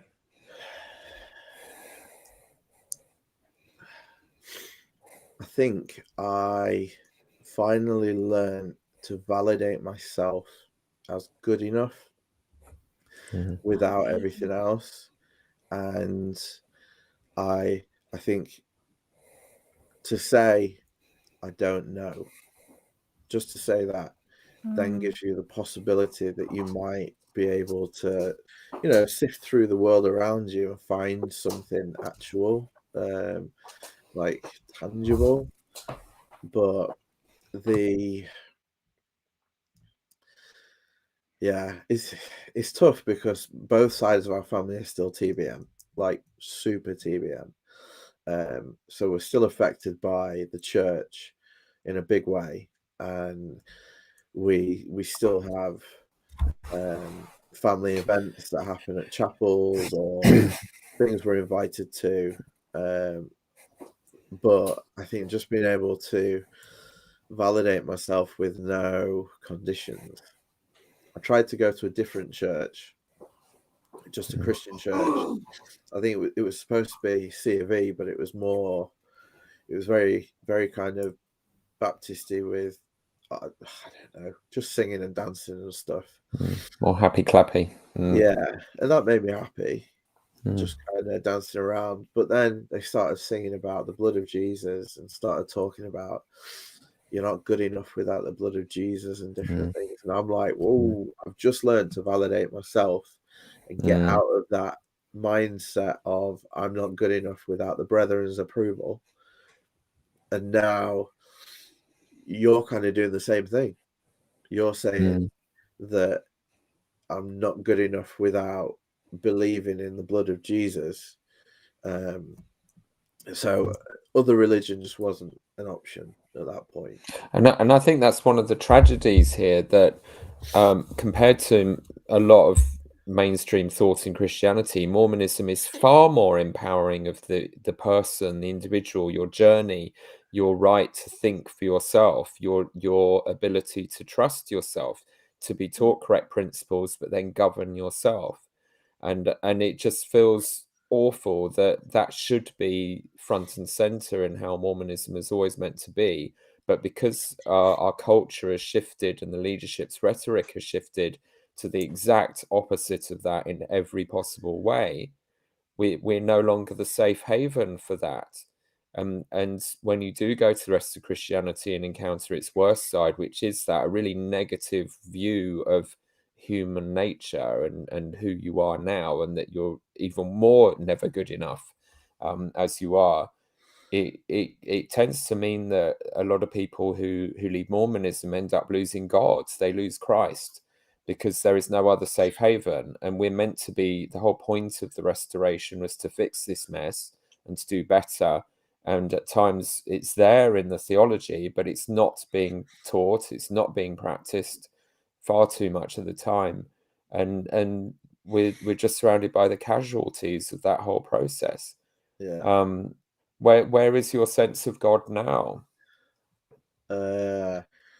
So I would never deny that there are unexplained occurrences that cannot be explained by scientific fact.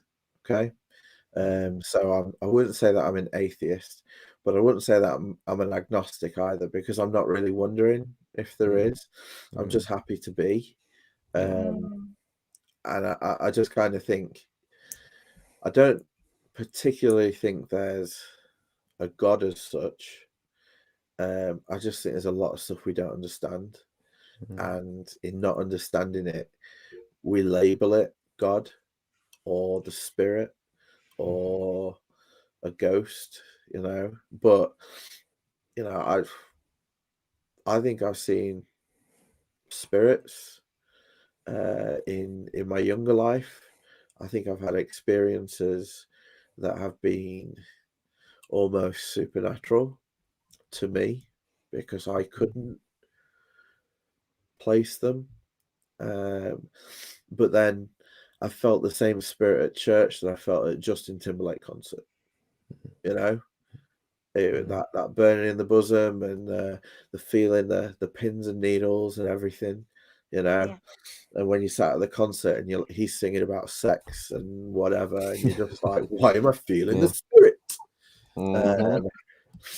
So yeah, so I think there's something, but I don't think anyone really knows, and I don't think we ever will really know the true nature of the universe. I think there's something really beautiful and in a Mormon sense true about finding who you are and finding that sort of God or that sacredness within you, that worth. One thing that I really noticed about Mormon men and ex-Mormon men and everything in between, often they are just awful at communicating with women. And when men leave the church and suddenly there aren't these, you don't have those ties, those rules, those regulations, it can be a bit of a car crash, really. And what has fascinated me about getting to know you and getting to see your work is that you are listening. So as much as you're a storyteller, you're a comedian, what you do is really funny. You get to where you are because people are comfortable telling you their story. And that as you do that, you're growing. It's really interesting to see. You're someone who I think I'm really excited to see where you end up a couple of years from now and what your journey is going to continue to look like. Well, fingers crossed. Yeah. But from what you're saying, I had real trouble as a, kind of a 16-year-old. I grew up in very rural surroundings where the most kind of multicultural, exotic sort of thing was the local chippy that did curry sauce.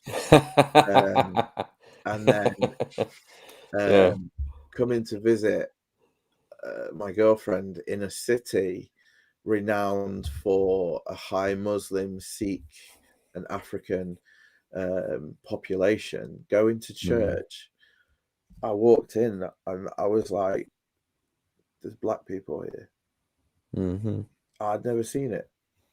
I couldn't talk because I didn't know how to speak. I could speak whatever.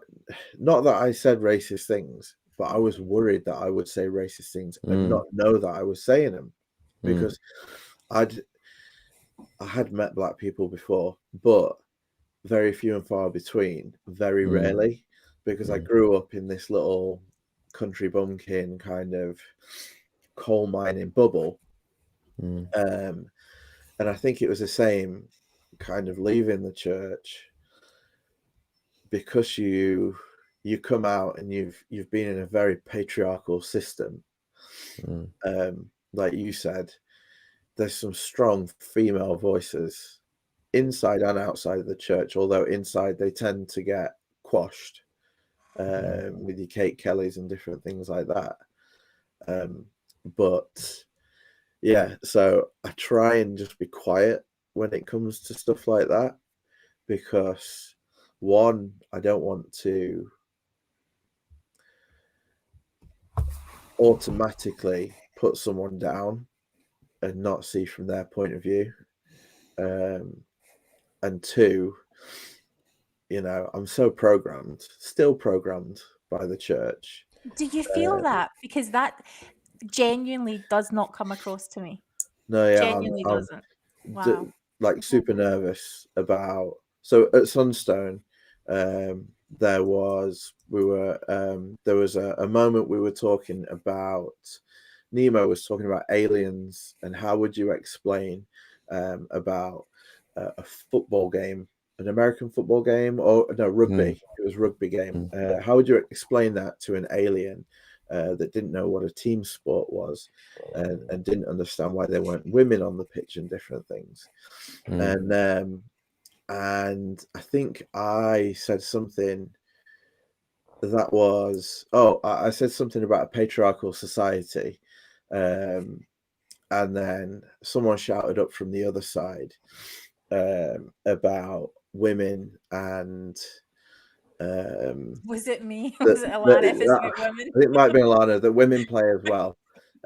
Yes. Women play as well. Whereas I'd just been like, well, because we live in a patriarchal society where women have been put down for hundreds of years. And then Alana's like, women play it as well. You know what? It was Scottish accent. Well done.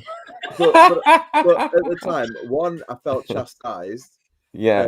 When I thought I'd come out with a really good feminist argument. Yeah. And two, I just kind of felt like that's the difference between a man trying to explain feminism and a woman explaining feminism. The man looks for his own faults and how he's been taught to view the world and just kind of throws himself on the sword and says, this is what we've all done wrong. Whereas a woman looks at it and she's like, well, we do it. So to you, you know. And So that's fascinating, because all I can hear in this, you know, thinking back in this exchange just now, is that you are listening, you are learning, and you are growing. Now, that is not a typical conditioned Mormon man thing to do. There's a rigidity of opinion there that's really quite, you know, that there's no offense. It's, oh, someone has something to add to this, this dialogue that I had not considered before. Yeah. That's pretty bloody cool. I like that. I think I think it was good. It takes, you have to think about it sometimes. But I've learned listening is the best question. One, I know where it's getting late. But you were speaking earlier about discernment, the power of discernment. And I used to play something called recommend roulette. Just with myself, you know, Bishop in his office playing with himself. And so when you do, when people had come for a temple recommend interview, now if it was your first temple recommend, I was like serious, right? And you'd got to pass.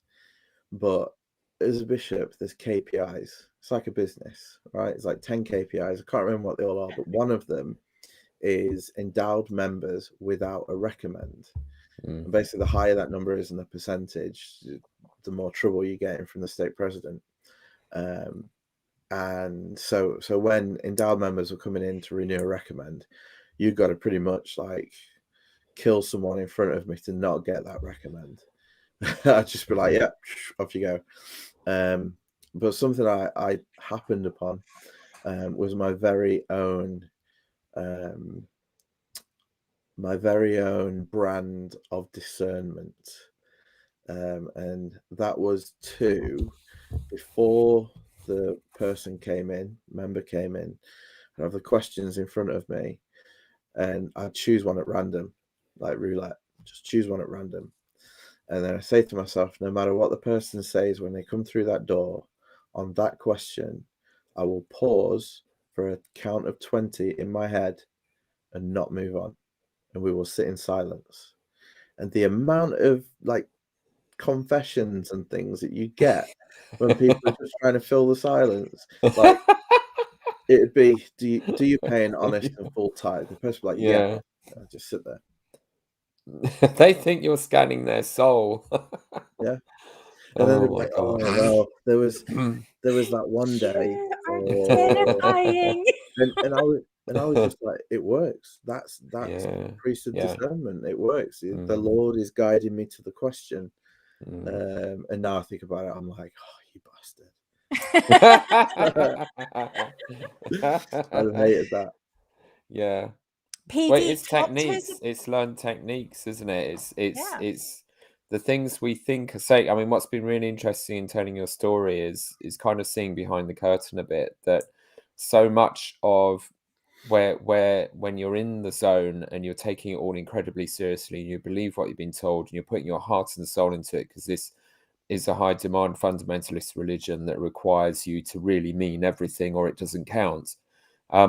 And what you don't know, maybe till later, and you get a bit more cynical or find out more, is bollocks. There's all kinds of shenanigans going on. There's people pulling strings behind the scenes to get favors because they've got connections. You know, where you talk about your mum being on the phone to people to change your calling, and then the decision on where you served your mission was not who was the soul waiting for you to convert them. It was the mission president can be bothered with the faff of a three partner companionship for a few months. And and all of these things that go on, and that it just, it's all such an illusion. It's this, what I frame in my podcast as the Pharisee religion, where it's all about appearances and pressure and following this image of perfection of how things should be. And what an amazingly different, healthier religion it could be if we just let that go, if we just gave up all of that crap and were real with each other. And why is it that mostly it's when people leave the church and find these online communities where no one's judging them, that we can have these real conversations? Yeah. And as you say, Mormonism has taught us to be articulate. It has taught us to care passionately about deeply important things. It has taught us to connect with other people across boundaries of class and culture and race and all the rest of it. And there's all that good stuff there. But then we annihilate it, we neutralize it, and eventually we kill it with just the same stuff Jesus was having a go at the Pharisees about 2,000 years ago. Just making it about the status, the social climbing, the judging, the gossiping, the all of these things that you've been hurt by, and we all have, and the whole culture has been severely damaged by. And it just drives me nuts because it's all there in the scriptures. Jesus was dealing with this 2,000 years ago, and we haven't learned the basic lessons yet from what he went through and said about all of it. And it's just maddening. Yeah, that's where I learned it all. I learned it from the Mormons, to love Jesus, to love his gospels, to listen to what he said about all these things. And as Jane said, it becomes, for too many people, an act of integrity to leave the church or to rebel enough to get kicked out or whatever. It's just a tragedy, and we can do better. You know what? Like, I don't think I learned what you learned, maybe. Like, for me, as bishop, there wasn't enough Jesus. Yeah. And growing up, there wasn't enough Jesus. Like, it was all presidents of the church, or Joseph Smith and different things. And I used to joke, I'm like, this isn't a Church of Jesus Christ, it's a Church of Joseph Smith, because people would get up in testimony meeting, and the only time they say the name Jesus would be in the name of Jesus Christ, amen. And you're just like, was it really? And the amount of times that I'd get up and like say, come on, let's bear Christ-centered testimony here. And I think that was probably, a nail in the coffin, that the church just wasn't getting with its name. I know it is now, but back then it was very, in my opinion, or in my sphere of life, we were missing a lot of the fundamentals. So I don't think anyone could question that. That's absolutely, people worldwide are saying exactly that. So talk to us about what you're doing right now. So you could have walked away. I loved what Peter had said earlier on about, but could you talk about it? You could have walked away, but instead, here is you and all of these things that have happened. How have you ended up with a blog? So I think, the whole thing about, you can leave the church, but you can't leave it alone. It's not really, it is true, but it's not like a bad thing, I don't think. Yeah. Because it's been such a part of your life. Some people manage it to just kind of jettison all that, and it's gone. And that's great. I wish I could. But I think the fact that I'm still surrounded with family who are so ingrained in it, my parents still think that I'll be exalted through their second anointing and different things,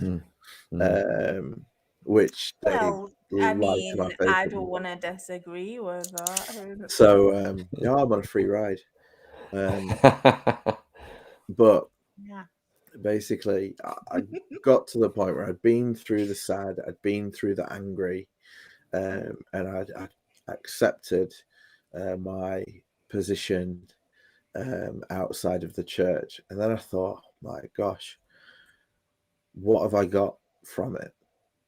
You know, and I thought, well, I've got these funny stories that I like to tell at dinner parties. So what can I do with them? And then I thought, oh, you know what? I'll put a couple on ex-Mormon like Facebook. So I wrote a couple up, and people were like, "Oh my gosh, these are funny. You should write a book."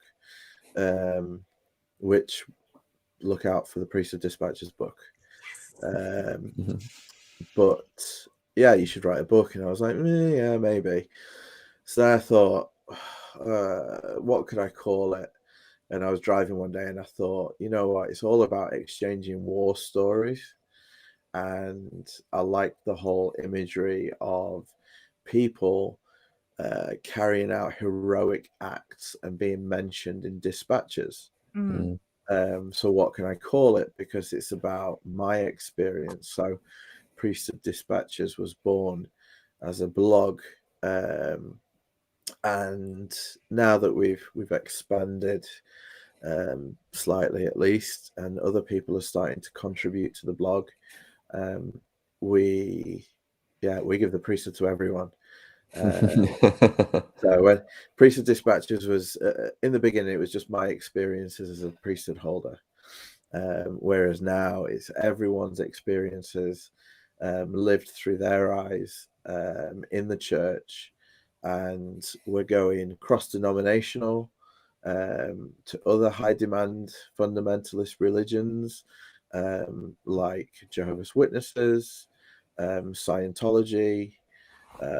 I'm having conversations with members of small polygamous sects and getting their stories, which are eye-opening.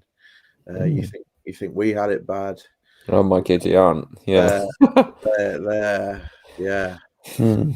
And So, who yeah. is your, like, who are the people who are reading your stories? Where are they coming from? So it's kind of a United States, 70% United States, and we've got a good split 50-50 male and female, and so we've got a good readership out in the United States, and a lot of people around the 30 to 50 kind of age bracket. So it's going better than I anticipated, in the fact that my wife said to me, "Aren't you worried you'll run out of stories one day?" And I was like, "Darling, the world is full of these stories. I just have to kind of, it takes some extracting."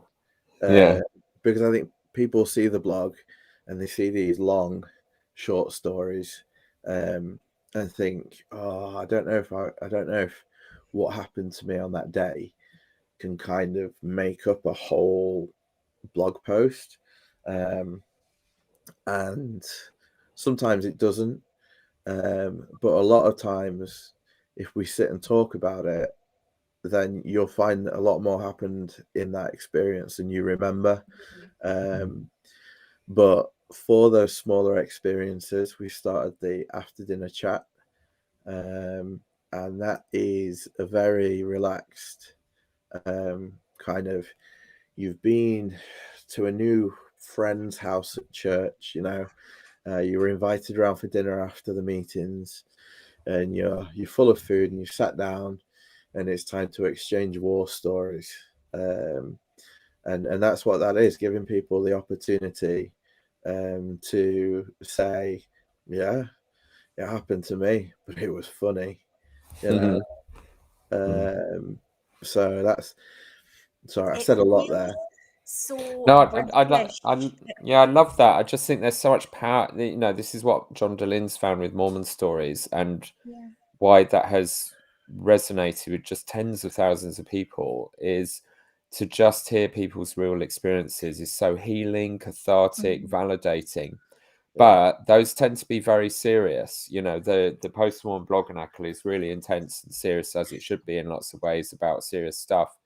So it's just a breath of fresh air to have some comedy come back into Yeah. it. So thank you so much, because part of these stories are hysterical. No, And thank you. I still need to give you my 2 F-word testimony story. Absolutely. I'll And get that sorted for you. And it's well Thank you. done comedy. You know, I really associate. So I'm really excited about the fact that you have now started podcasting. You've now started doing this live. You know, no holds barred. It can be a little bit cheeky. It can be whatever way it's going to be. I'll read a story or two, but you know, I scan too quick. My life is busy. But the idea that after dinner, you know, that's sort of the evening in Britain when you would sit down and traditionally maybe watch a comedy or have people for dinner, have a chuckle. You know, it's just such a British thing that I think Yeah. American audiences will absolutely love. I mean, they clearly do. I'm curious, how did it come about though that you went from I'm assuming that you could continue to tell your own stories. You've Yes. probably still got so many. How come you ended up offering to tell other stories? Because not to sound too kumbaya about it, but it's cathartic for me to be able to. It's all the things at church that you wanted to say and you said in your head, but you could never say out loud. Right. Yeah. Now you can say them out loud, you know, and no one's gonna get upset with you. I mean, if you come out with racist, homophobic bigotry, I'm gonna call you out. But the majority of things that people can say, whether it's about their sex life, I've borne all to several people in the last couple of weeks, but you can just get it out, you know, whether it's you caught the high priest group leader knocking one out in the church bathroom before he taught his lesson or whatever, you know, that didn't happen to me. But it's those stories that you never thought you could tell. We don't do doctrine because that can be so divisive and political. We don't do too much of the hard stuff, maybe like we've done this evening. We have 10 minutes of who are you, where are you from, how are you a Mormon, where are you now, and then 45 minutes of, you know, so tell me about the time that this happened. And the places that people go with it are hilarious. Like there's nothing stranger than fiction other than living in the Mormon church. Yeah. So what's coming up next? Where are you going now? Actually, tomorrow evening, me and Peter are black. Me and Peter are back with Nemo, and we're gonna do a quick. I say quick. We're gonna have a chat, an after dinner chat with regards to this coming weekend, which is General Conference, and do some General Conference predictions. We're going to speculate wildly, and half of what we say will probably come true. We're going to Mormon the way that Mormons were taught to Mormon. Oh yeah. I'm so looking forward to tomorrow night. I really am. Yeah. And yeah, so it's going to continue. The blog is doing really well. Yeah. The new podcast, I can see how popular it's been. People are, my favorite thing is seeing people talking about the work of, you know, the Brit Vengers and what's happening here in the UK. I love it. So I'm seeing so many good things being said. Yeah, Thank I you. get a kick out of it. Yeah, no, it's awesome. I think at the moment, you know, America needs to look out because we're coming. Oh yeah. And I think there are other voices out there as well waiting to be heard. Yeah, like definitely. So especially from, you know, I'm getting stories from New Zealand, you know, South America, and different places from people. And I think, yeah, there's definitely a world outside of Utah, and it's very different.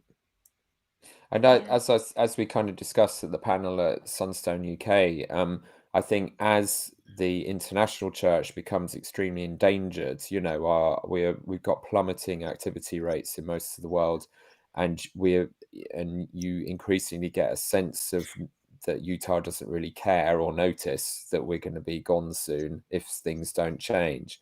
I think we're just going to naturally see a cry of "Hello, we're here," of pain, of "Come on, people," rebellion, whatever. It's going to get really interesting, and these voices will emerge. And there's moves afoot now to have the Sunstone sort of community and conferences and things in Australia. And as I mentioned before, we're very disconnected by language from what's going on in Latin America, but there are similar things afoot there. So I think we have a role to play as part of the experienced international voice of the church to speak our truth, our experience of this religion, which is often extremely different. And I think something that wonderful that came through in some of the Blog and Ackle chats over the last week was, and I think in response to Washington Post article, I think it's Washington Post, that did a really deep dive into the emergence of liberal Mormonism and so on, is that in Utah, you tend to have incredibly culturally homogenous congregations where your whole ward is in one block, in one neighborhood. You don't get diversity. You don't get economic diversity. You don't get social diversity. You don't get racial diversity. So the world that the majority of Utah and Idaho and sort of Mormon corridor members of the church live in is just can't even cope with slight diversity on the most basic level.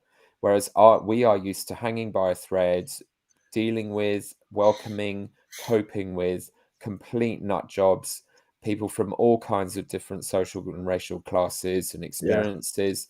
And we've learned how to really make community out of diversity as our normal, just to survive. That's what we have to do. And I think that's something that the international church offers that other half of the church that think they are the whole church in America. And it's wonderful to have all these different voices coming through and telling our stories and being different and delighting them with our irreverence and things like that. And I think we should emphasize that, the culture in mainstream church in Britain is extremely uptight, just as much as is in Utah. You do not swear. We're really cool and like down with the kids and everything, but so that's not how church is at church on a Sunday. But this is how Brits are. This is the British sense of humour and culture. And when it breaks through and combines with the best of what Mormonism offers, I think we have something really special to contribute. Yeah. And I just can't thank you enough for bringing back the fun, because I'm usually doing with serious crap the whole time. And it's just great to remember we've got all these wacky stories and experiences. Yeah. So I'm going to come for some final words from PD in a moment. But as we wrap up, Peter, is there anything you want to ask or share? Or I just wanted to make one observation. So, and hopefully my sound won't cut out. I might fumble with earphones at some point. We'll see. But that. I'm an intellectual, I'm a nerdy, geeky Mormon, and so on. And I obsess about, what do we actually teach people? How are we dealing with the reality of science and knowledge and all the rest of it? And I just want to say it's absolutely shocked me or surprised, but then not at all, that the trigger for you and you wonderful, amazing human being, you gorgeous bishopy, priesthoody Mormon man, the trigger for you to leave the church was purely intellectual. And I just want to say I'm proud of you for that, and I'm heartbroken that happened, because it was a stupid own goal of the church to do that to all of us. That in seminary of the Old Testament, the timeline, Adam and Eve 4000 BC. We're still teaching this idiotic rhetoric that's President Nelson is on the record recently. He doesn't believe in evolution. This hasn't gone away.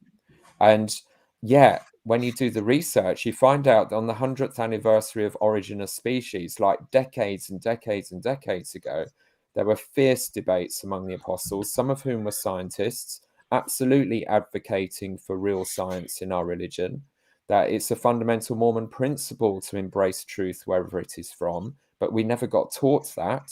You know, this is stuff you find out later that was never included in our curriculum. And so we grew up in this stupid, ignorant, anti-science world when actually the more intellectual side, or even the leaders of Mormonism, had killed that a century ago. Yeah. But then fundamentalists with very little education, like Joseph Fielding Smith and others, took over the church. They took over the curriculum, and they insisted on anti-evolution being taught as to be a Mormon, you have to be against the idea of evolution. And they were fought by other apostles.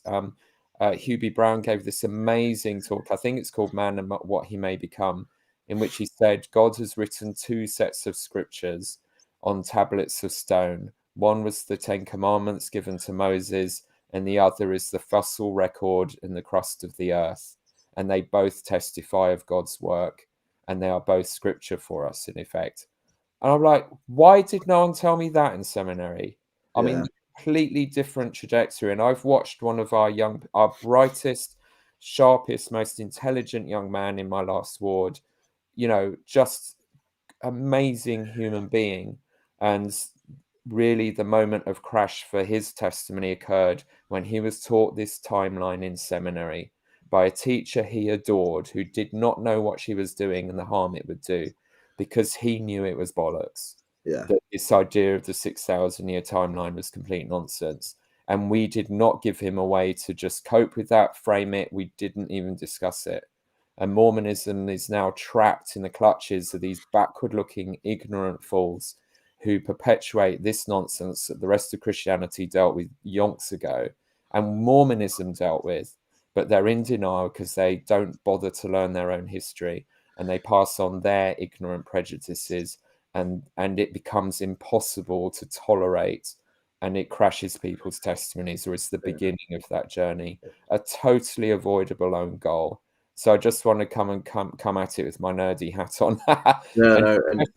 Look what we lost because of the stubborn refusal of local leaders and international leaders to take responsibility for actually making what we teach on a Sunday intellectually credible. It matters. It's not about fluff and faith and spirit. We lose people because we're stupid. And we teach them to be stupid, and we teach stupid things when we know better. And there is no excuse for that. We all need to do better. Yeah. And that's just just one aspect of the experience that you've had that was unacceptable and self-defeating. And that's not the real religion, but that's what we're taught is the real religion, and it destroys people's families. Yeah. And not to, I guess, labor the point. Yeah. I tried so hard to make it work. Yeah. And find the path through this kind of block, or find some kind of middle ground. And then you go to priesthood leaders, and you, first of all, you're looked down upon for even questioning, and then second of all, the answer.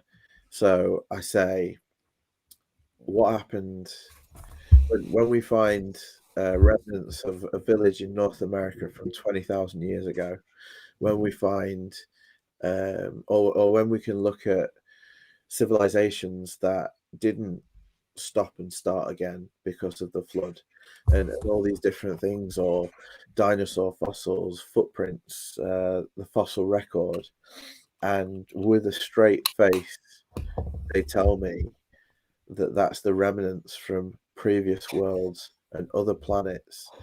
And I'm like, do you understand the forces that happen when planets collide and when new worlds are created?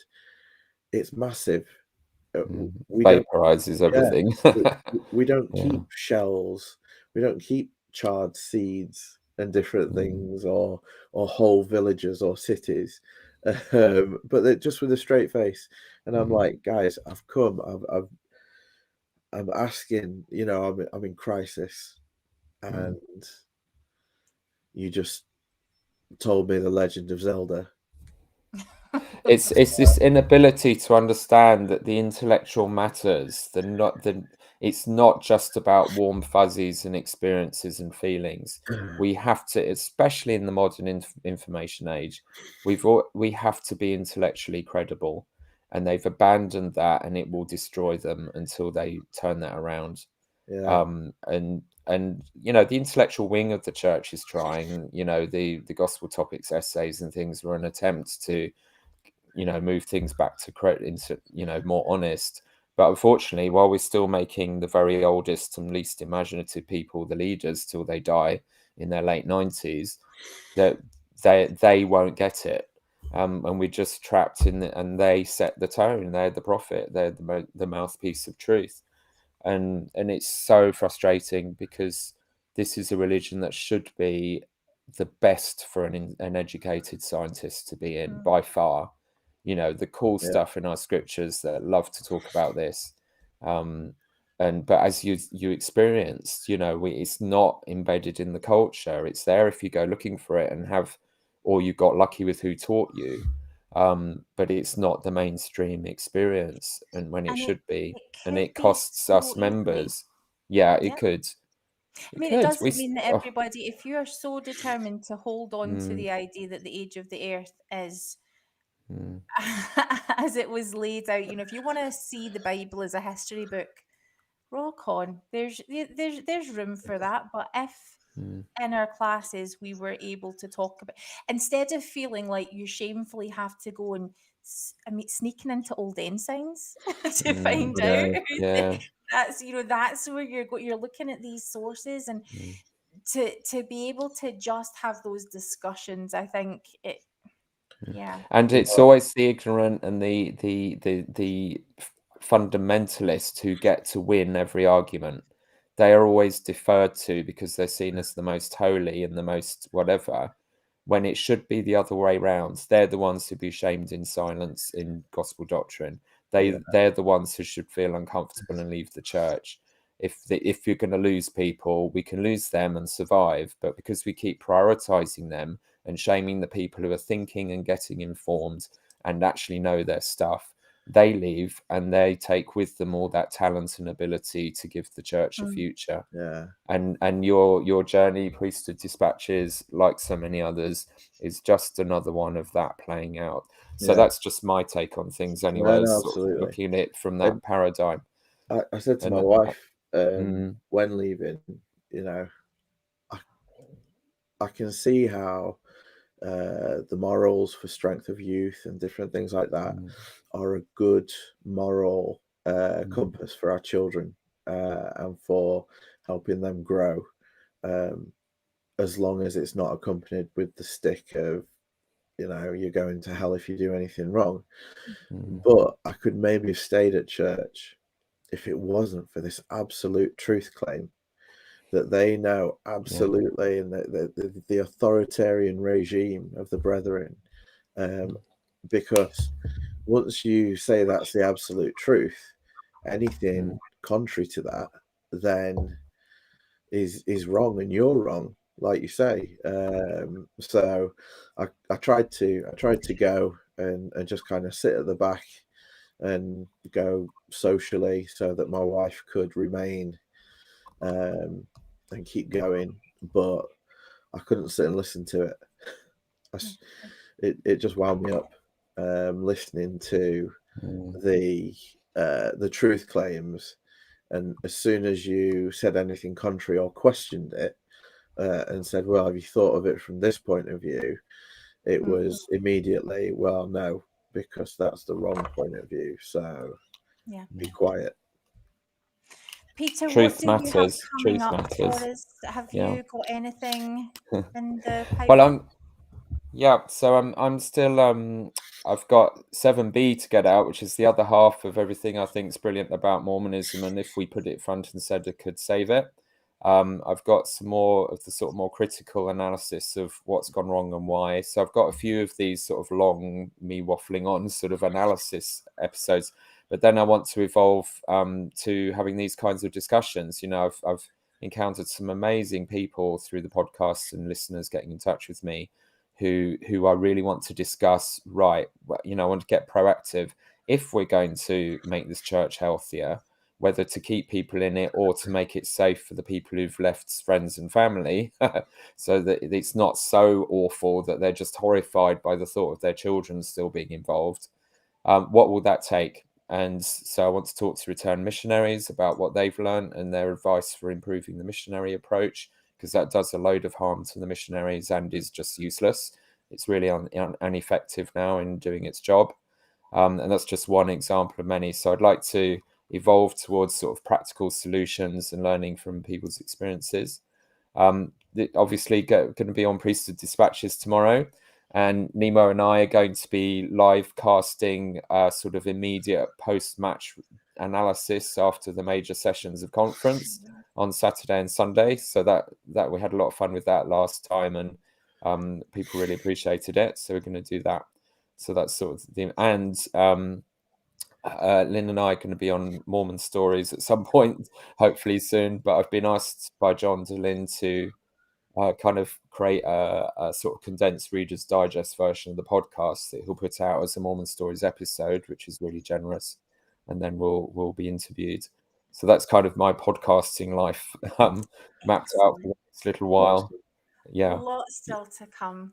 Yeah. So, PD, do you want to share any thoughts as we wrap up? I think just that something that I say a lot is that history doesn't have to be painful. It can be funny too. Nice. And just, yeah, have a look at the blog on priesthooddispatches.com.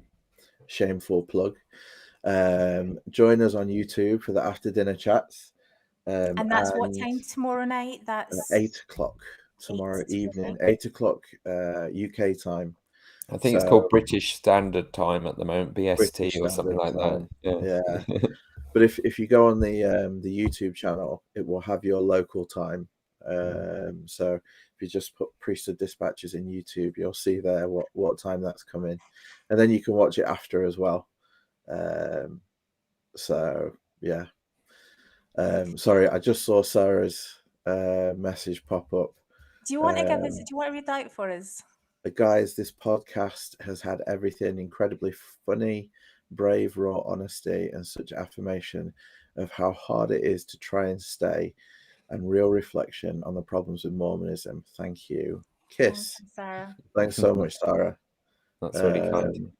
Yeah. So something that I think is really important that we do, I'm going to ask if you'll maybe think while I sort of wrap up the episode, if you'll maybe think about something that you could share with us to take us out, maybe one of your favorite funny stories, or maybe the one at Sunstone, which was the one that you selected to win the recent contest that you held. I'll let you have a think about that. But in the meantime, on behalf of Alana and I, and I'm sure Peter too, we always feel that it's really important just to acknowledge how coming into a space like this, when it would be so easier not to, it's to put yourself out there like that, it's huge, and to make such a difference through your talents is huge.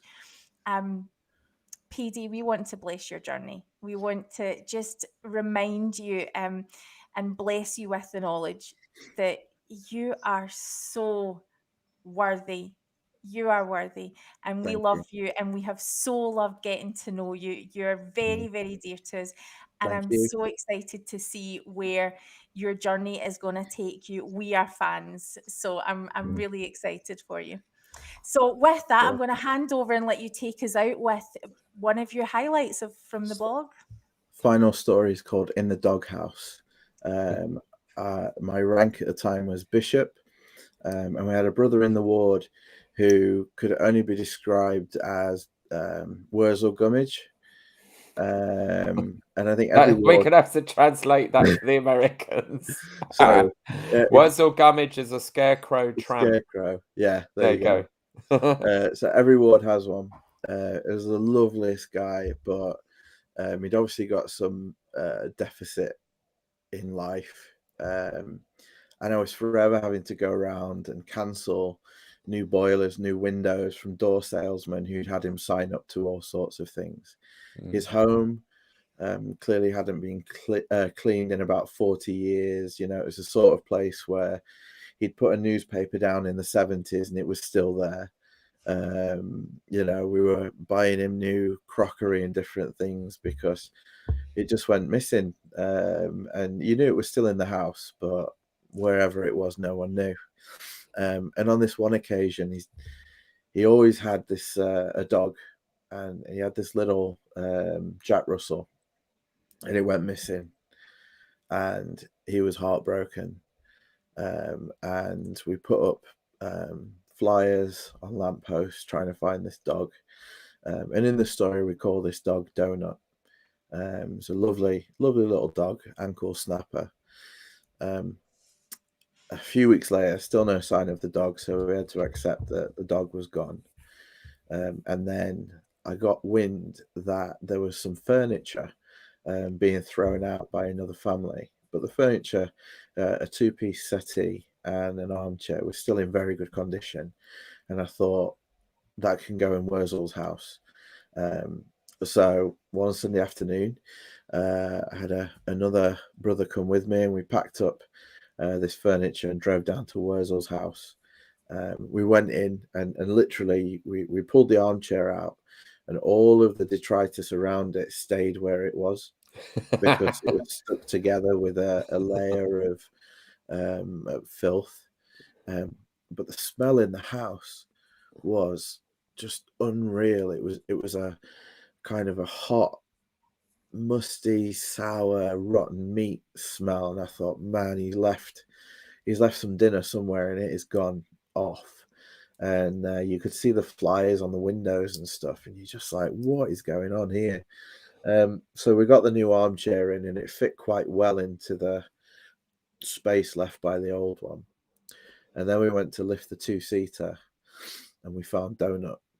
Oh. Now, the last time I saw Donut, he didn't have a hole in him, but he definitely had one now. Oh. Goodness, Donut! Donut had curled up under the sofa and died. Oh. So I did my best to shovel Donut into a bin bag and called the local missionaries to come down and bury Donut in the garden. But then I looked at the my wife's in hysterics in the next room. Sorry, lady. I looked at the carpet, and it was still just crusty and but they were all, it was all dry, and I thought, if I start cleaning that now, the carpet's going to fall apart. So I did what any good bishop would do, and I put the new sofa in and left. Gosh. So yeah. Thank you so much for that story. Donut will Keeping it live on in real. all of our memories. That was glorious. I'm going to go next door and administer CPR now. Thanks. We hope you enjoyed that, Lynn. Well, thank you so much to all of our audience, and we will put up links in the show notes, of course. And we really look forward to tomorrow night and what you guys have got in store for us. Thank you so much for your time tonight, and we will see you next week. Thank you. Bye. Thank you, Priesthood Dispatches. That was amazing.